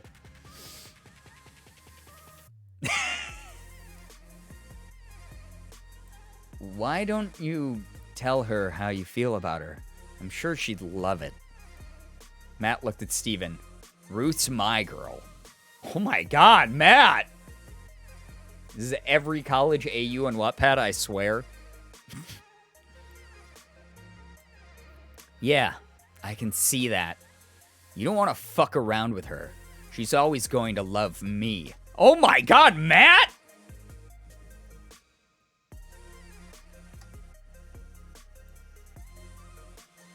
Guys, I have to know more. I'm sorry to those of you who are like, Brian, can we please go back to the recipes? We have to know more. We have to know more. Matt is the toxic one. This is the reason we were saying there had to have been a catalyst that made Steven the way that he is. Matt was the reason all along. Az, thank you for 21 fucking months here. Thank you. This is a nice place. I'm glad that you think so, Az. Oh my God. Steven can choose violence towards Matt. Yeah, right? He would deserve it at this point. This is insane. This is actually insane. All right. This line will forever live in my brain, though. Did you do this? Do what? Get her all wet. I can't even say it. Holy shit. Okay. You don't want to fuck around with her. She's always going to love me. Why would I want to fuck around with her? I've had Heather. Whoa! All right, we're not talking about women like... We're not talking about women like they're conquests here, boys. I know that these are like college boys or something, so they're bound to be icky and fucking brain dead about this shit.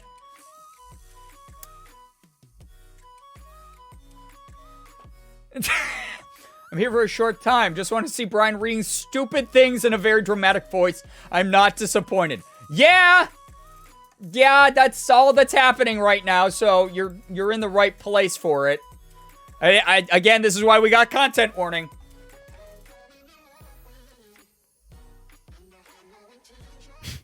You've been playing games with her.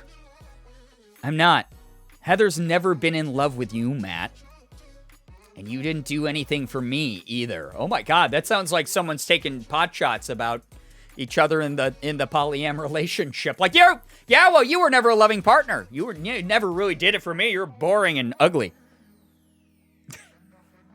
Gonna steal some fictional character's kneecaps. Goddamn, Billy's writing really has gotten better as the night's gone on. Matt is over party, yeah. No, that's because you didn't love her. But you did something. You were with her and you were happy. She was yours, but you didn't do anything. I'm not going to deal with this right now. Let me deal with it, Matt said. She loves me. I know she does. That's just because you're not giving her any choice in the matter. Oh, they're both toxic here. They're both toxic here. Because Steven can't take no for an answer. He's like forcing like Ruth in those conversations to say I love you back to him. Matt might be the most aggressively toxic, but it sounds like Steven has nice guy syndrome. Steven definitely is a milady Redditor who's like, oh, well, I was nice to you, so you have to love me. You have to... Your positive attention to me as a woman to a man is, that means that you like me. Not just that you're being a decent person about it. So Steven between then and to the Billy Steven storyline unlearned this shit. Billy went from just playing trauma dumping to giving his trauma to his OCs. I can respect that. It's a healthy outlet. Way to go, Billy. We love those W's for you, dude. Ruth and Heather are gonna get so sick of this and leave them both. I hope so at this point. Wow, and they're best friends? I guess it makes sense in a way.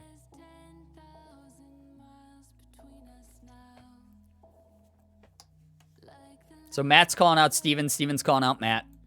That's just because you're not giving her any choice in the matter. I've given her a choice. I don't believe you. She's my best friend. I know that's all I can do. You've been holding out on me, man. I'm going to call her up right now and tell her how you feel about her. Don't do that. It's what she wants. No, it's not. Do you really think she loves you? Yes. So, if she doesn't love you, what would you want her to do? Love you so bad that she's willing to give you up? That doesn't make any sense, Steven. I mean, none of this makes sense, so... Ruth loves me. She's going to realize that the next day, after you're married to some other woman? The Oh my god! The plot twist! So wait! Does that mean Steven is engaged to Heather this whole time? Or who? Was it another mystery woman? Steven shouldn't have ever been in love with Ruth or had never. Steven's engaged! Steven's about to get married to another woman. He cheating, yeah. Like, it doesn't matter if you're, I mean, unless, again, polyam, for it to work, takes healthy boundaries and shit like that. So, unless they had a clause, essentially in their understanding of, even if we get married, we can still date other people and shit. But we have no indication of whether or not that's the case. But, if it's not, Steven's being a bad boy here. If it's not an open marriage clause, this is Steven being a bad boy. And it sounds like because Matt is concerned about the fact that he's getting married to someone else, there's a very good chance that Steven's being a naughty boy. And he should not be.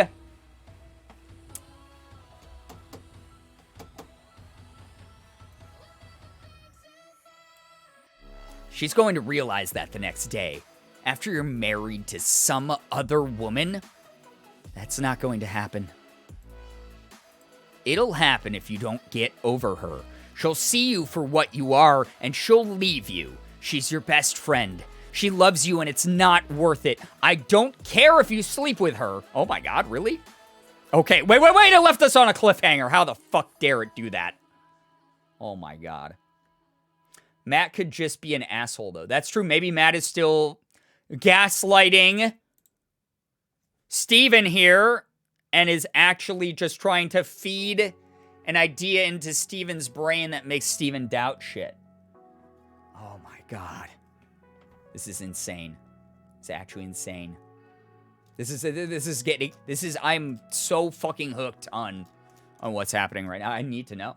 This is my trashy bad TV. Everyone's got their, like, guilty TV show, like, where they, like, watch reality TV. Like, yeah, I love the Jersey Shore. Or, like, oh, yeah, I watched, like, I rewatched Pretty Little Liars or something. Or whatever. Everyone's got, like, their trash take TV.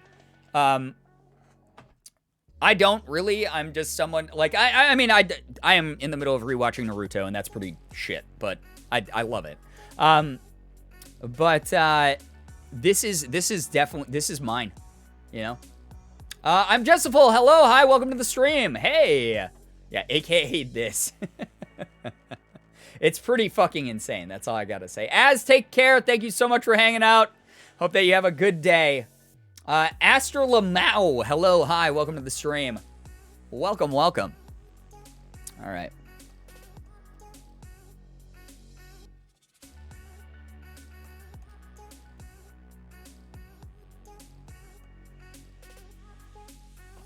All right. Just for the context. So, if she doesn't love you, what would you want her to do? Love you so bad that she's willing to give you up? Dark Kid, thank you for the 18 months. Goddamn, year and a half. I appreciate that a ton. Thank you for supporting the stream. All of you are amazing. I appreciate you a ton. Thank you so much for being here tonight. Everyone's awesome. You guys are great. Just checking something quick here. All right. Got a little bit of time. Ow. I banged my knee on my desk. Ow. Kiss it to make it better. Ruth loves me. She's going to realize that the next day after you're married to some other woman? That's not going to happen. It'll happen if you don't get over her. She'll see you for what you are and she'll leave you. She's your best friend. She loves you and it's not worth it. I don't care if you sleep with her. I know how you get. Yeah, that's true. I get. I get. Yeah, you a little bit of slang. Yeah, I get what you're going for. I get what you're saying. Time flies with drama, right? It's been 3 hours. Yeah, holy shit. You get up in the morning and you look at her and you smile. That's what I hate. the most about you. The only reason she's hanging around with you is because you're her friend. You're like a dog at the bar hanging out with the cat. Whatever the fuck that's supposed to mean. You're not man enough to admit that she's your girl. You know that she loves you. Wait, is Matt into the idea of having, like, ownership over Ruth as his girl? Or is he mad at the fact that he has to do that as a lesser evil to Steven not being true to his own feelings and basically, like, making Ruth, like, realize they're in love? I don't know. Getting close to that 2 years. Just a pity I can't catch the stream. Well, I appreciate you being here regardless. Seriously. Oh my god. Thank you, Falcon, for the gifted sub to Aster Lamau. Aster, you're brand new here, but I hope that you enjoy the emotes and the sub badge. Thank you so much. Make sure that you're saying thank you to one of our incredible, incredible viewers, Falcon. Falcon is just really, really, really awesome. Except when the law is broken. When they break the law, I get a little bit upset. But, you know. That's why punishments shall eventually catch up to them. Some karma from this community. That's right. You know that she loves you.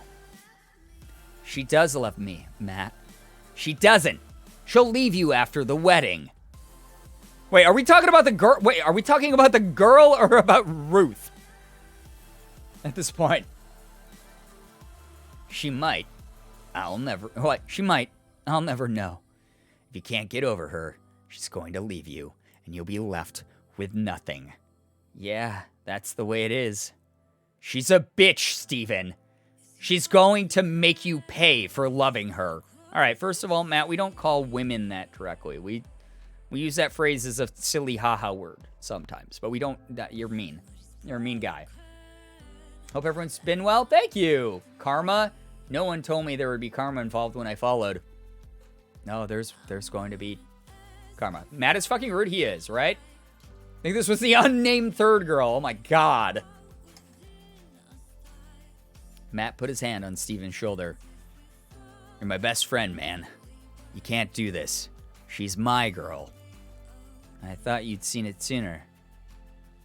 I love her. I love her so much. You've known me for a long time. I've never broken your heart.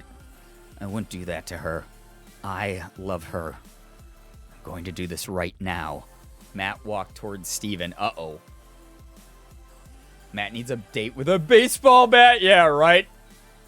I hope Steven is recording Matt to show Ruth that he's toxic AF, right? Steven moved out of the way. Matt slapped Steven across the face. Don't you tell me I'm hurting your feelings, you fucking asshole! Wow, that thing's really escalated there. Steven winced. What did I say? Matt looked at Steven and smiled. You were right. You're hurting my feelings. I love her, Steven. I love her. You can't fool me. I know how she is. You know that I know. You can't make me stop loving her. This is insane. The Lion, the Witch, and the audacity of this bitch, right? Gonna bop Matt, yeah. This is nuts. He's hurting your face too, Steven. Alright. Where's this going? I was hoping they were gonna throw hands. I won't lie. Maybe I'm a little bit evil for that, but I was really kind of hoping they were gonna, like, throw some fucking hands. And my wish was complete. Very good shit. Alright. This time we're gonna do 3. Because I'm sick of losing my momentum. Alright. It's gonna take a second to load this. It's really, really trying to think, guys. This has been a long prompt for it. Yes. Some bread? Yes, we have Minecraft bread because one of our alerts is from Scott Pilgrim, the line about bread. So, I want Ruth or Heather to walk in on their fight. Oh, me too. We need that kind of level of drama. Wonder how many times the character has confessed their love. They love Ruth in the story. So many, right? Billy having writer's block. Yeah, Billy keeps. There's some cyclical themes here, which I mean are important. You know, repetition is an important literary device a lot of the time, but also, you know, it's frustrating. It's like watching a teen drama where it's like this could all be sorted out. This is a minor misunderstanding. It could be sorted out very easily if people sat down and just, I don't know, talked for a second. Smile violence. I mean, there's lots of violence for sure. Oh my god, holy shit, okay. I love her, Steven. I love her. You can't fool me. I know how she is. I know that you know that I know. You can't make me stop loving her. Matt smiled. She's my girl. I love her. I'm going to marry her. You've been playing games with her for a long time. I'm going to make you suffer. Matt pulled a gun out of his pocket and pulled the trigger.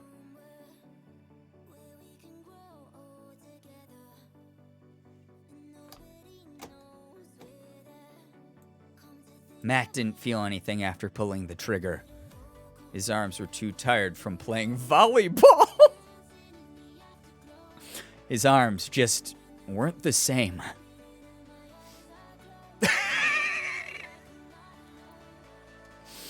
Ever since the volleyball incident. Love showing up to a murder. Hello, Master Owl. Dramatic as fuck. Yeah. It's over, Steven. We're both going to go on with our lives and find someone else. We don't need each other. Wait, it didn't say he actually shot Steven, though. He might have shot into the air like a cautionary, I'm talking now, shut up! You know? Don't do that to me, Matt. Please don't do that. Matt was tired. He wasn't going to fight with Steven. He was just going to leave him alone. He'd be all right. Ruth would be all right. Ruth was crying. She was crying hard. I thought he just killed Steven. I think that's what I thought, but apparently he just shot like a glass on the kitchen counter or something. When did Ruth was just in the other room. Ruth was just in the other room this whole time. Like she just like walked over from... Because she was originally talking to Steven in the kitchen. Can't slap people, they might go crazy. It's true. Matt, wait. I can't do this anymore. You won't let me be with her. You'll do anything you can to break us up. Just wait a minute. Steven, I've been waiting for you to understand that we don't need each other. We're not going to be together anymore. We'll both be okay without each other. I'll make you feel better, Steven. I'll let you be with her. I'm letting you. I know what you want. I'm letting you. I'll let you get your revenge on me. I'm going to give you some more to cry about. Wait, so, like, I feel like Matt is maybe someone who's suffering from some sort of psychotic break where he is promising things and then taking them back immediately. Yeah, Matt with his letting shit also. Yeah, right? Can she choose? We'll see if Billy lets her. Waving and shooting around real willy-nilly, yeah. Brandishing the firearm real crazy, like. Oh my god. This needs to be its own YouTube video. I mean, it's gonna be a VOD. You don't have to do this. I'm tired of your games. I just want to be alone. So Matt's breaking up like the Polyam like crew on purpose. Matt started walking towards the front door. Matt, I don't want to hurt you. You already have, Steven. You should have told me sooner.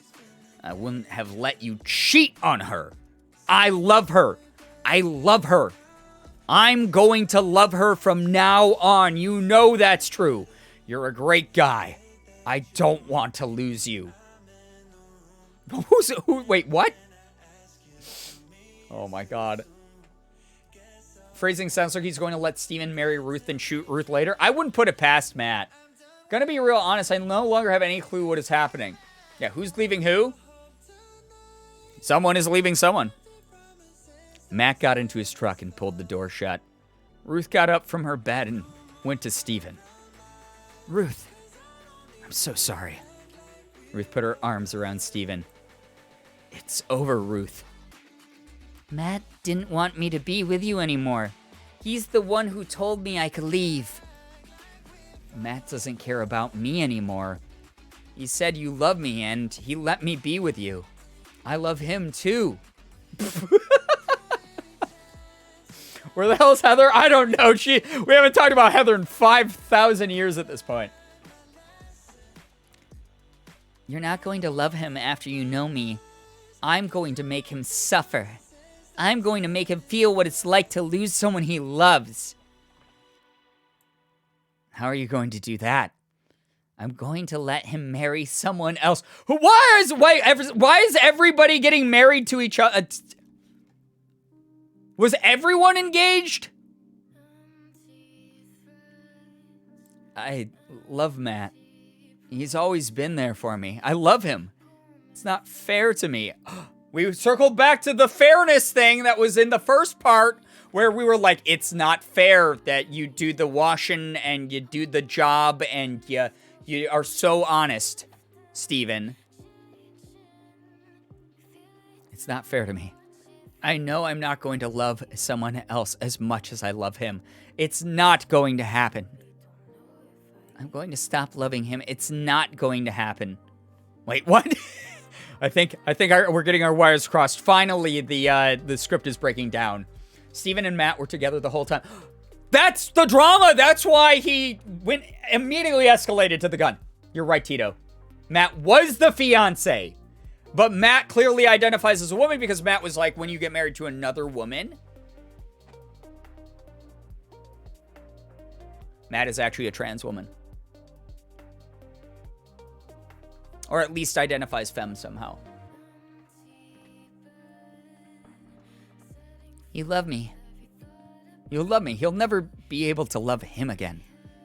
I can do what I want. It's my turn now. All right, so Ruth is being a boss ass bitch. You know, she's going, you know what? I got the power now. I can do what I want. Gender fluid Matt? Yeah. Yeah. Matt wanted more commitment from Steven. Yeah. But he knew that Steven loved Ruth. Oh my God. What are you going to do? I'm going to make you suffer. Wait, when did we get reversed in who's talking? I can do what I want. It's my turn now. So Steven is the boss ass bitch. He's the girl boss. What are you going to do? I'm going to make you suffer, Ruth. Oh my God! What are you going to do to me? I'm going to take you from him, Ruth.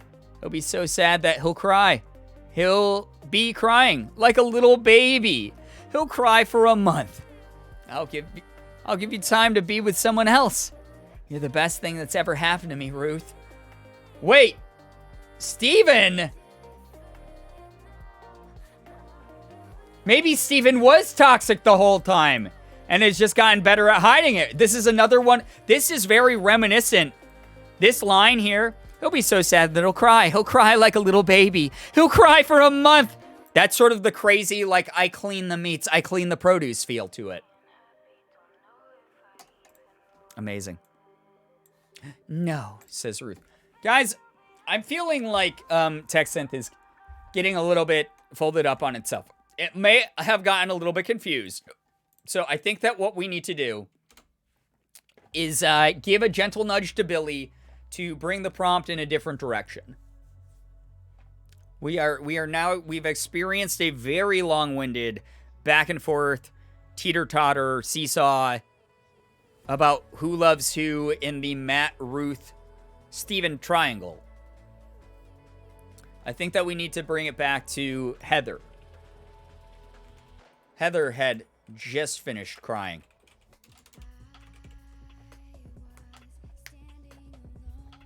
Well done, Billy. I was invested. Yes. Way to go, Billy. Take a bow, Billy. All right. Keep in mind that the entity of Billy in this story is an adult Billy. But the writer of these stories is Billy, the drunk 8-year-old who accidentally grabbed a wine cooler while not being attended to during a family get-together. No, I was crying. Were you crying so much that you cried for a month? We gotta explore. We gotta find out a little bit more. Heather had just finished crying.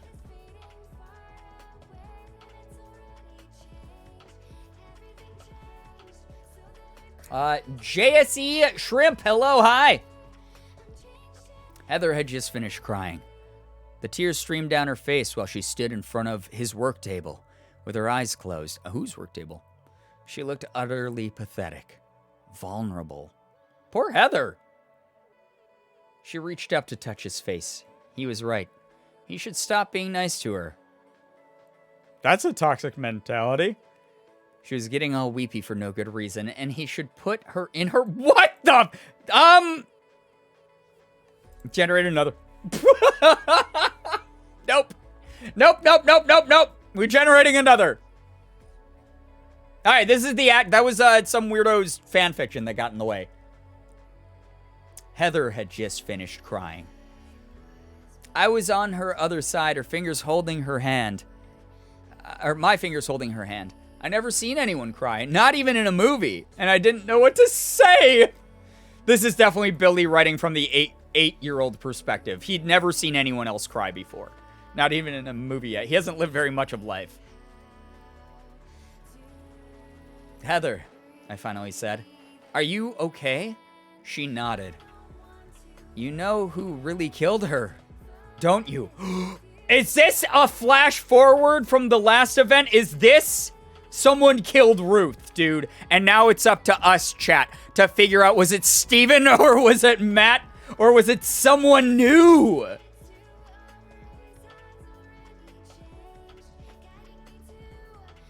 Billy apparently hasn't seen Up yet. He's 8. He doesn't know what he's doing. The author doesn't know. The author can only dig so much out of personal experience, right? She shook her head no. I looked down at the floor. I'll tell you one day, but not today. That's for sure. I need to take you home, okay? I need to talk to your mom first. I can't take care of you like this.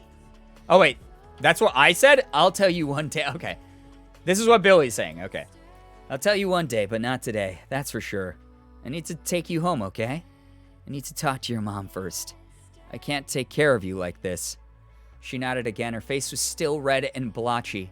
I pulled the tissue from the box, found a bottle of hand lotion in the fridge, and handed it...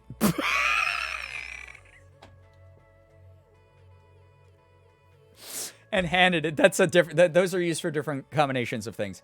And handed it to her. Hold this, I said. It will help. Yeah, why was there... Why was the hand lotion in the fridge? I guess some people like a nice, cool hand lotion, right? I guess that's something maybe some people would be into. Risk It Ryan, thank you for the raid. Welcome. We're messing around with Text Synth, which is a text generator AI that just spits out random shit based on prompts that you give it. And it normally does not make much sense, and it's hilarious.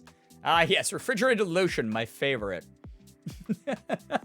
Can't relate, but I guess valid. I guess some people really like cold lotion. Yeah, thank you, Steelers fan, for reminding people of the content warning as well. If you guys are new here, my name is Brian. I'm a variety streamer, full-time Twitch partner, YouTuber, voice actor, etc. Welcome to a random variety stream tonight. We haven't messed around with Text Synth in a very good long time, so I was getting very nostalgic about it the other day. So I'm glad to share it with some new people and bring it back for the people who used to love these streams. Welcome. If you decide to stick around, thank you so much for joining us. And I hope that you had a good stream over on Risk It Ryan's channel. Holds cold lotion bottle awkwardly. Phoenix. There we go. Yeah, the story is meant for you then, okay? Oh my God. All right. It will help. I took her hand, wrapped my arm around her shoulders, and helped her stand. When I turned, her tears were still falling. I held her tightly. My mind flashed to Mom's last words to me, her fear for my safety. How had it come to this? So, we found out in the other prompt, Steven's parents had also passed. So apparently, maybe this is how Billy and Steven, got together to begin with, like started a relationship as they could sort of bond over this shared tragedy. Such a good stream. Thanks for the wish. That's so great to hear. I'm so glad to hear that. Hey, what's up, Alicia? Welcome to the stream.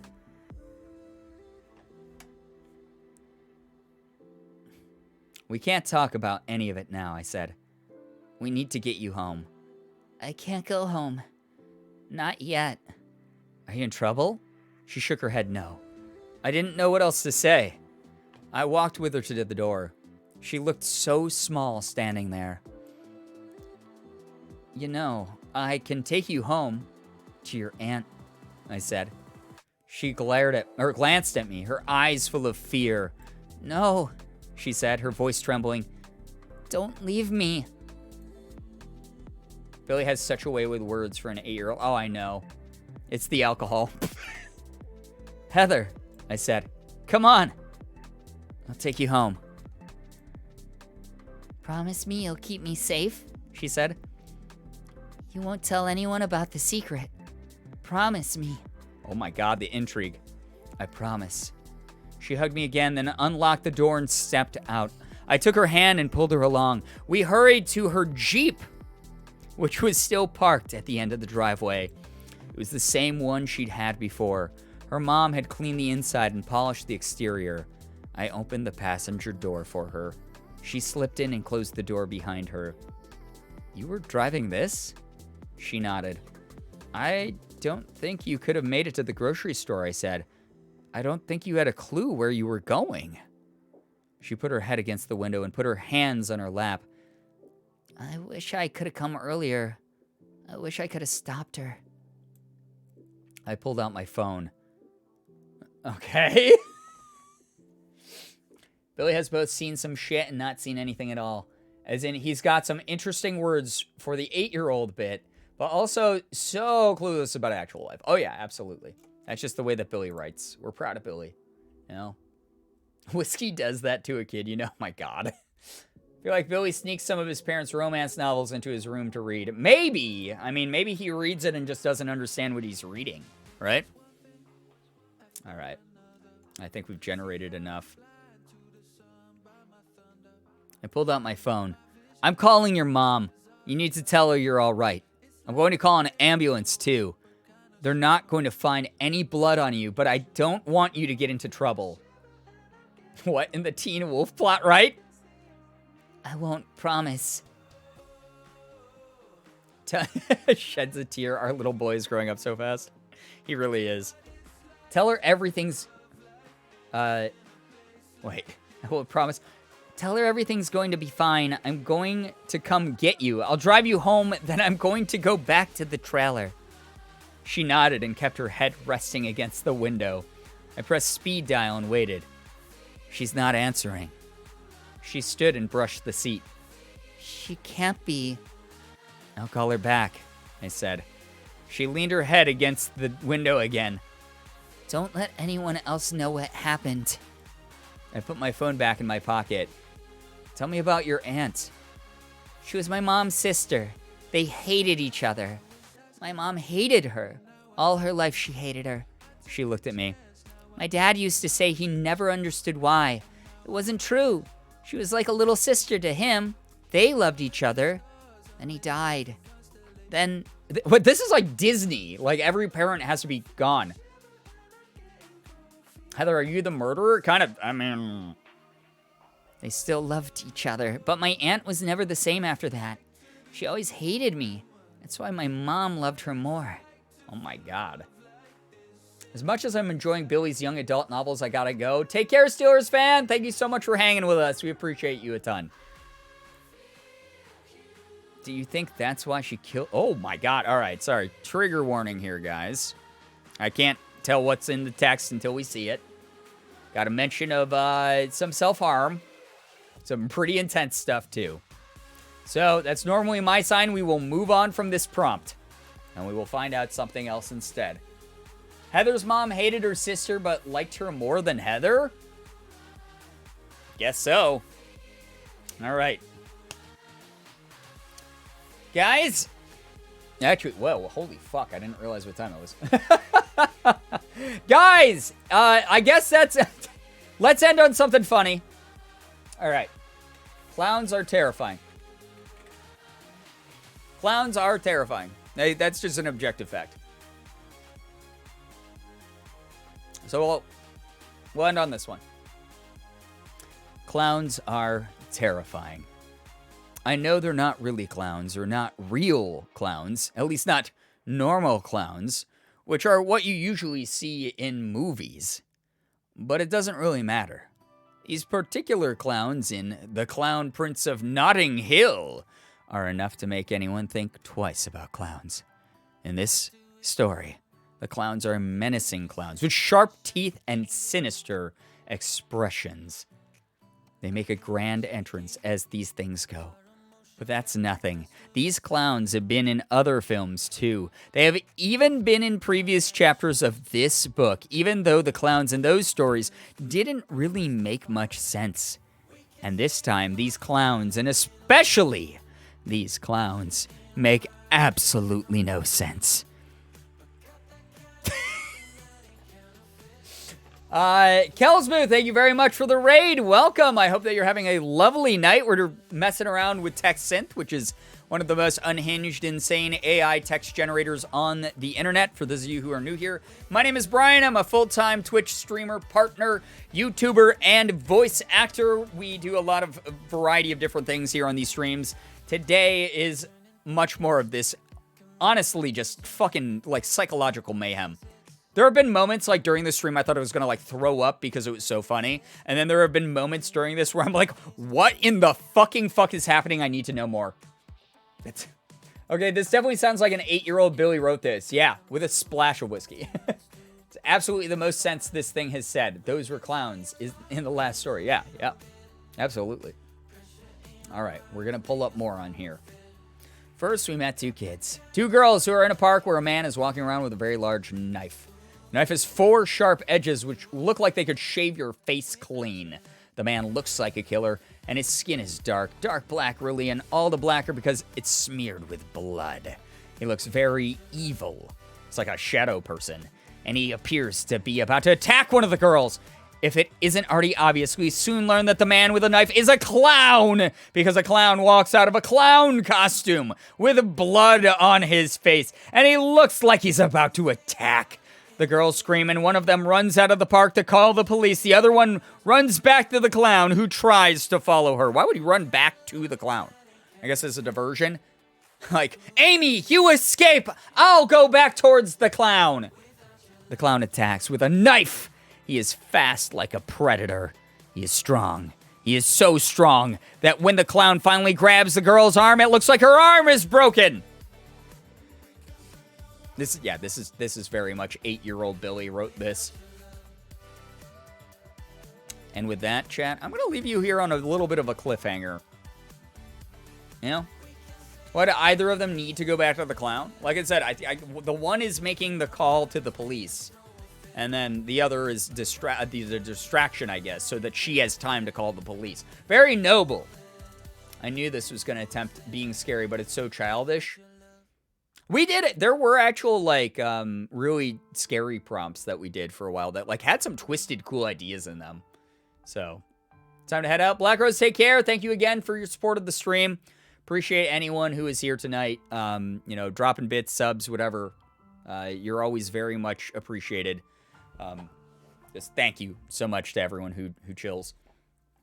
Chat, actually, with that one, that's probably my last one, too. I won't lie. It's kind of late at night. I've been streaming for 3.5 good-ass hours here after we figured out the internet issues. We're doing pretty well. You know, I'd say that we're doing pretty well. So, we will be ending the stream here, most likely. I'm very excited about that. And hopefully we can do more of this at some point, because this is funny as fuck, honestly. It's ridiculous. The Russian nesting dolls of clowns. Yeah, there's a clown inside of a clown inside of a clown. Fantastic. Amazing. But they're not real clowns. They don't make sense. But they do have a big knife with 4 edges. This is such a fun stream. I'm so glad. How many people in chat, was this your first time experiencing text synth? I'm kind of curious about that. I want to know how many people in the community have seen text synth before or have not seen text synth before. Because a lot of you are slightly newer to the community.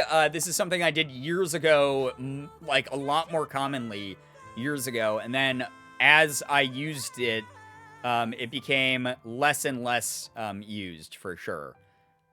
That makes sense in a nonsense, right? This was hilarious. I enjoyed my lurk. I'm so glad that you did. Thank you again for all of your support. Mine, I have not. First for me. That was incredible. I'm so glad. First time. Also, have a good night, everyone. I cannot believe the saga that unfolded between Billy, Steven, Ruth, and Heather. That was great. It's my first time. Also, have a good night, everyone. Take care, Silent Dreams. My first time. Oh my God. I'm so glad that people have enjoyed it. I've seen it, but not here. Took me a few minutes to remember what it was. So confused at first. It's very confusing, but once you understand what the program's at least attempting to do, it gets all the better because you just get to let loose. It is like just so fucking bizarre and unhinged. It's great. It was an amazing stream. Thanks for the hilarity, Brian Chronic. I know you've been here for some of these, so I'm so glad to know that you enjoyed it still. Thank you to every single one of you who is here tonight. This was just the way I wanted to start my week, honestly. It was so fun having a Sunday night stream where I just get to vibe out with people that are awesome.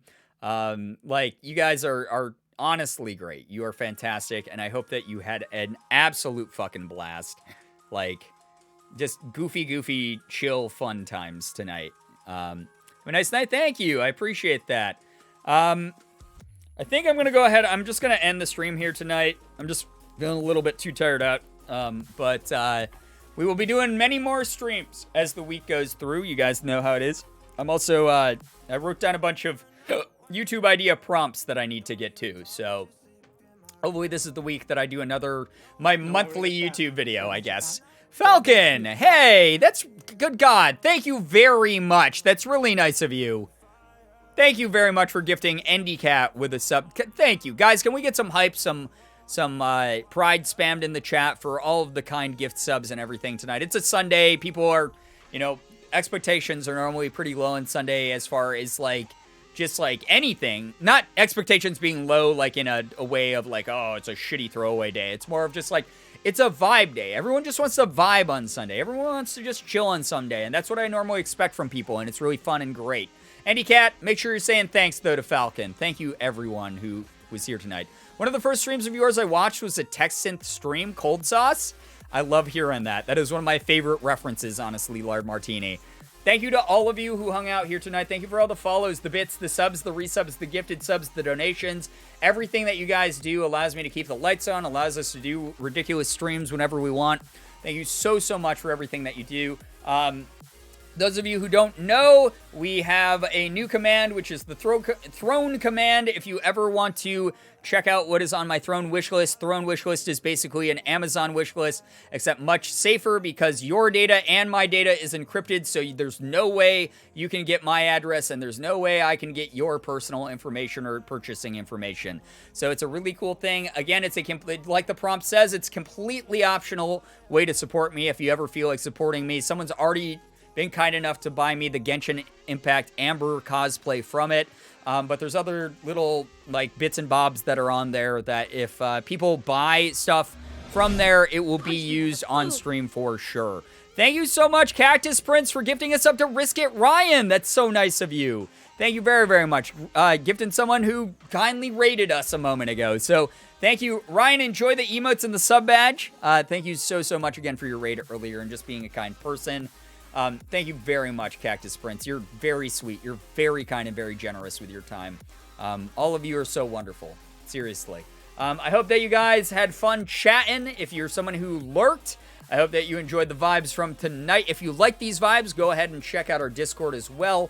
Very similar over there, except you don't have me yammering away in your ear, and we also have a subreddit. If you came up with any sort of memes, funny clips from the stream, fan art, you name it, as long as it deals with our community, you can go ahead and drop it over on our subreddit as well. So thank you so much to every single one of you who's a part of our community in any sort of way, whether you're here for 5 minutes or all 3.5 hours. You're beautiful, amazing, wonderful, hilarious people. Thank you so much. I hope it was a blast tonight. That's all I care about, is that people have fun.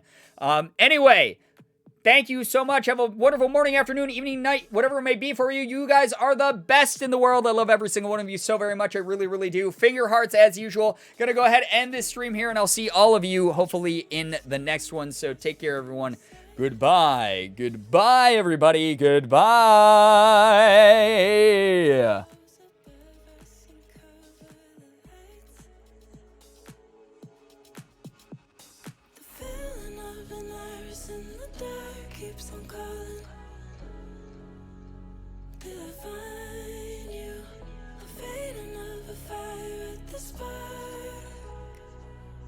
Keeps igniting like a prelude.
Keeps on calling.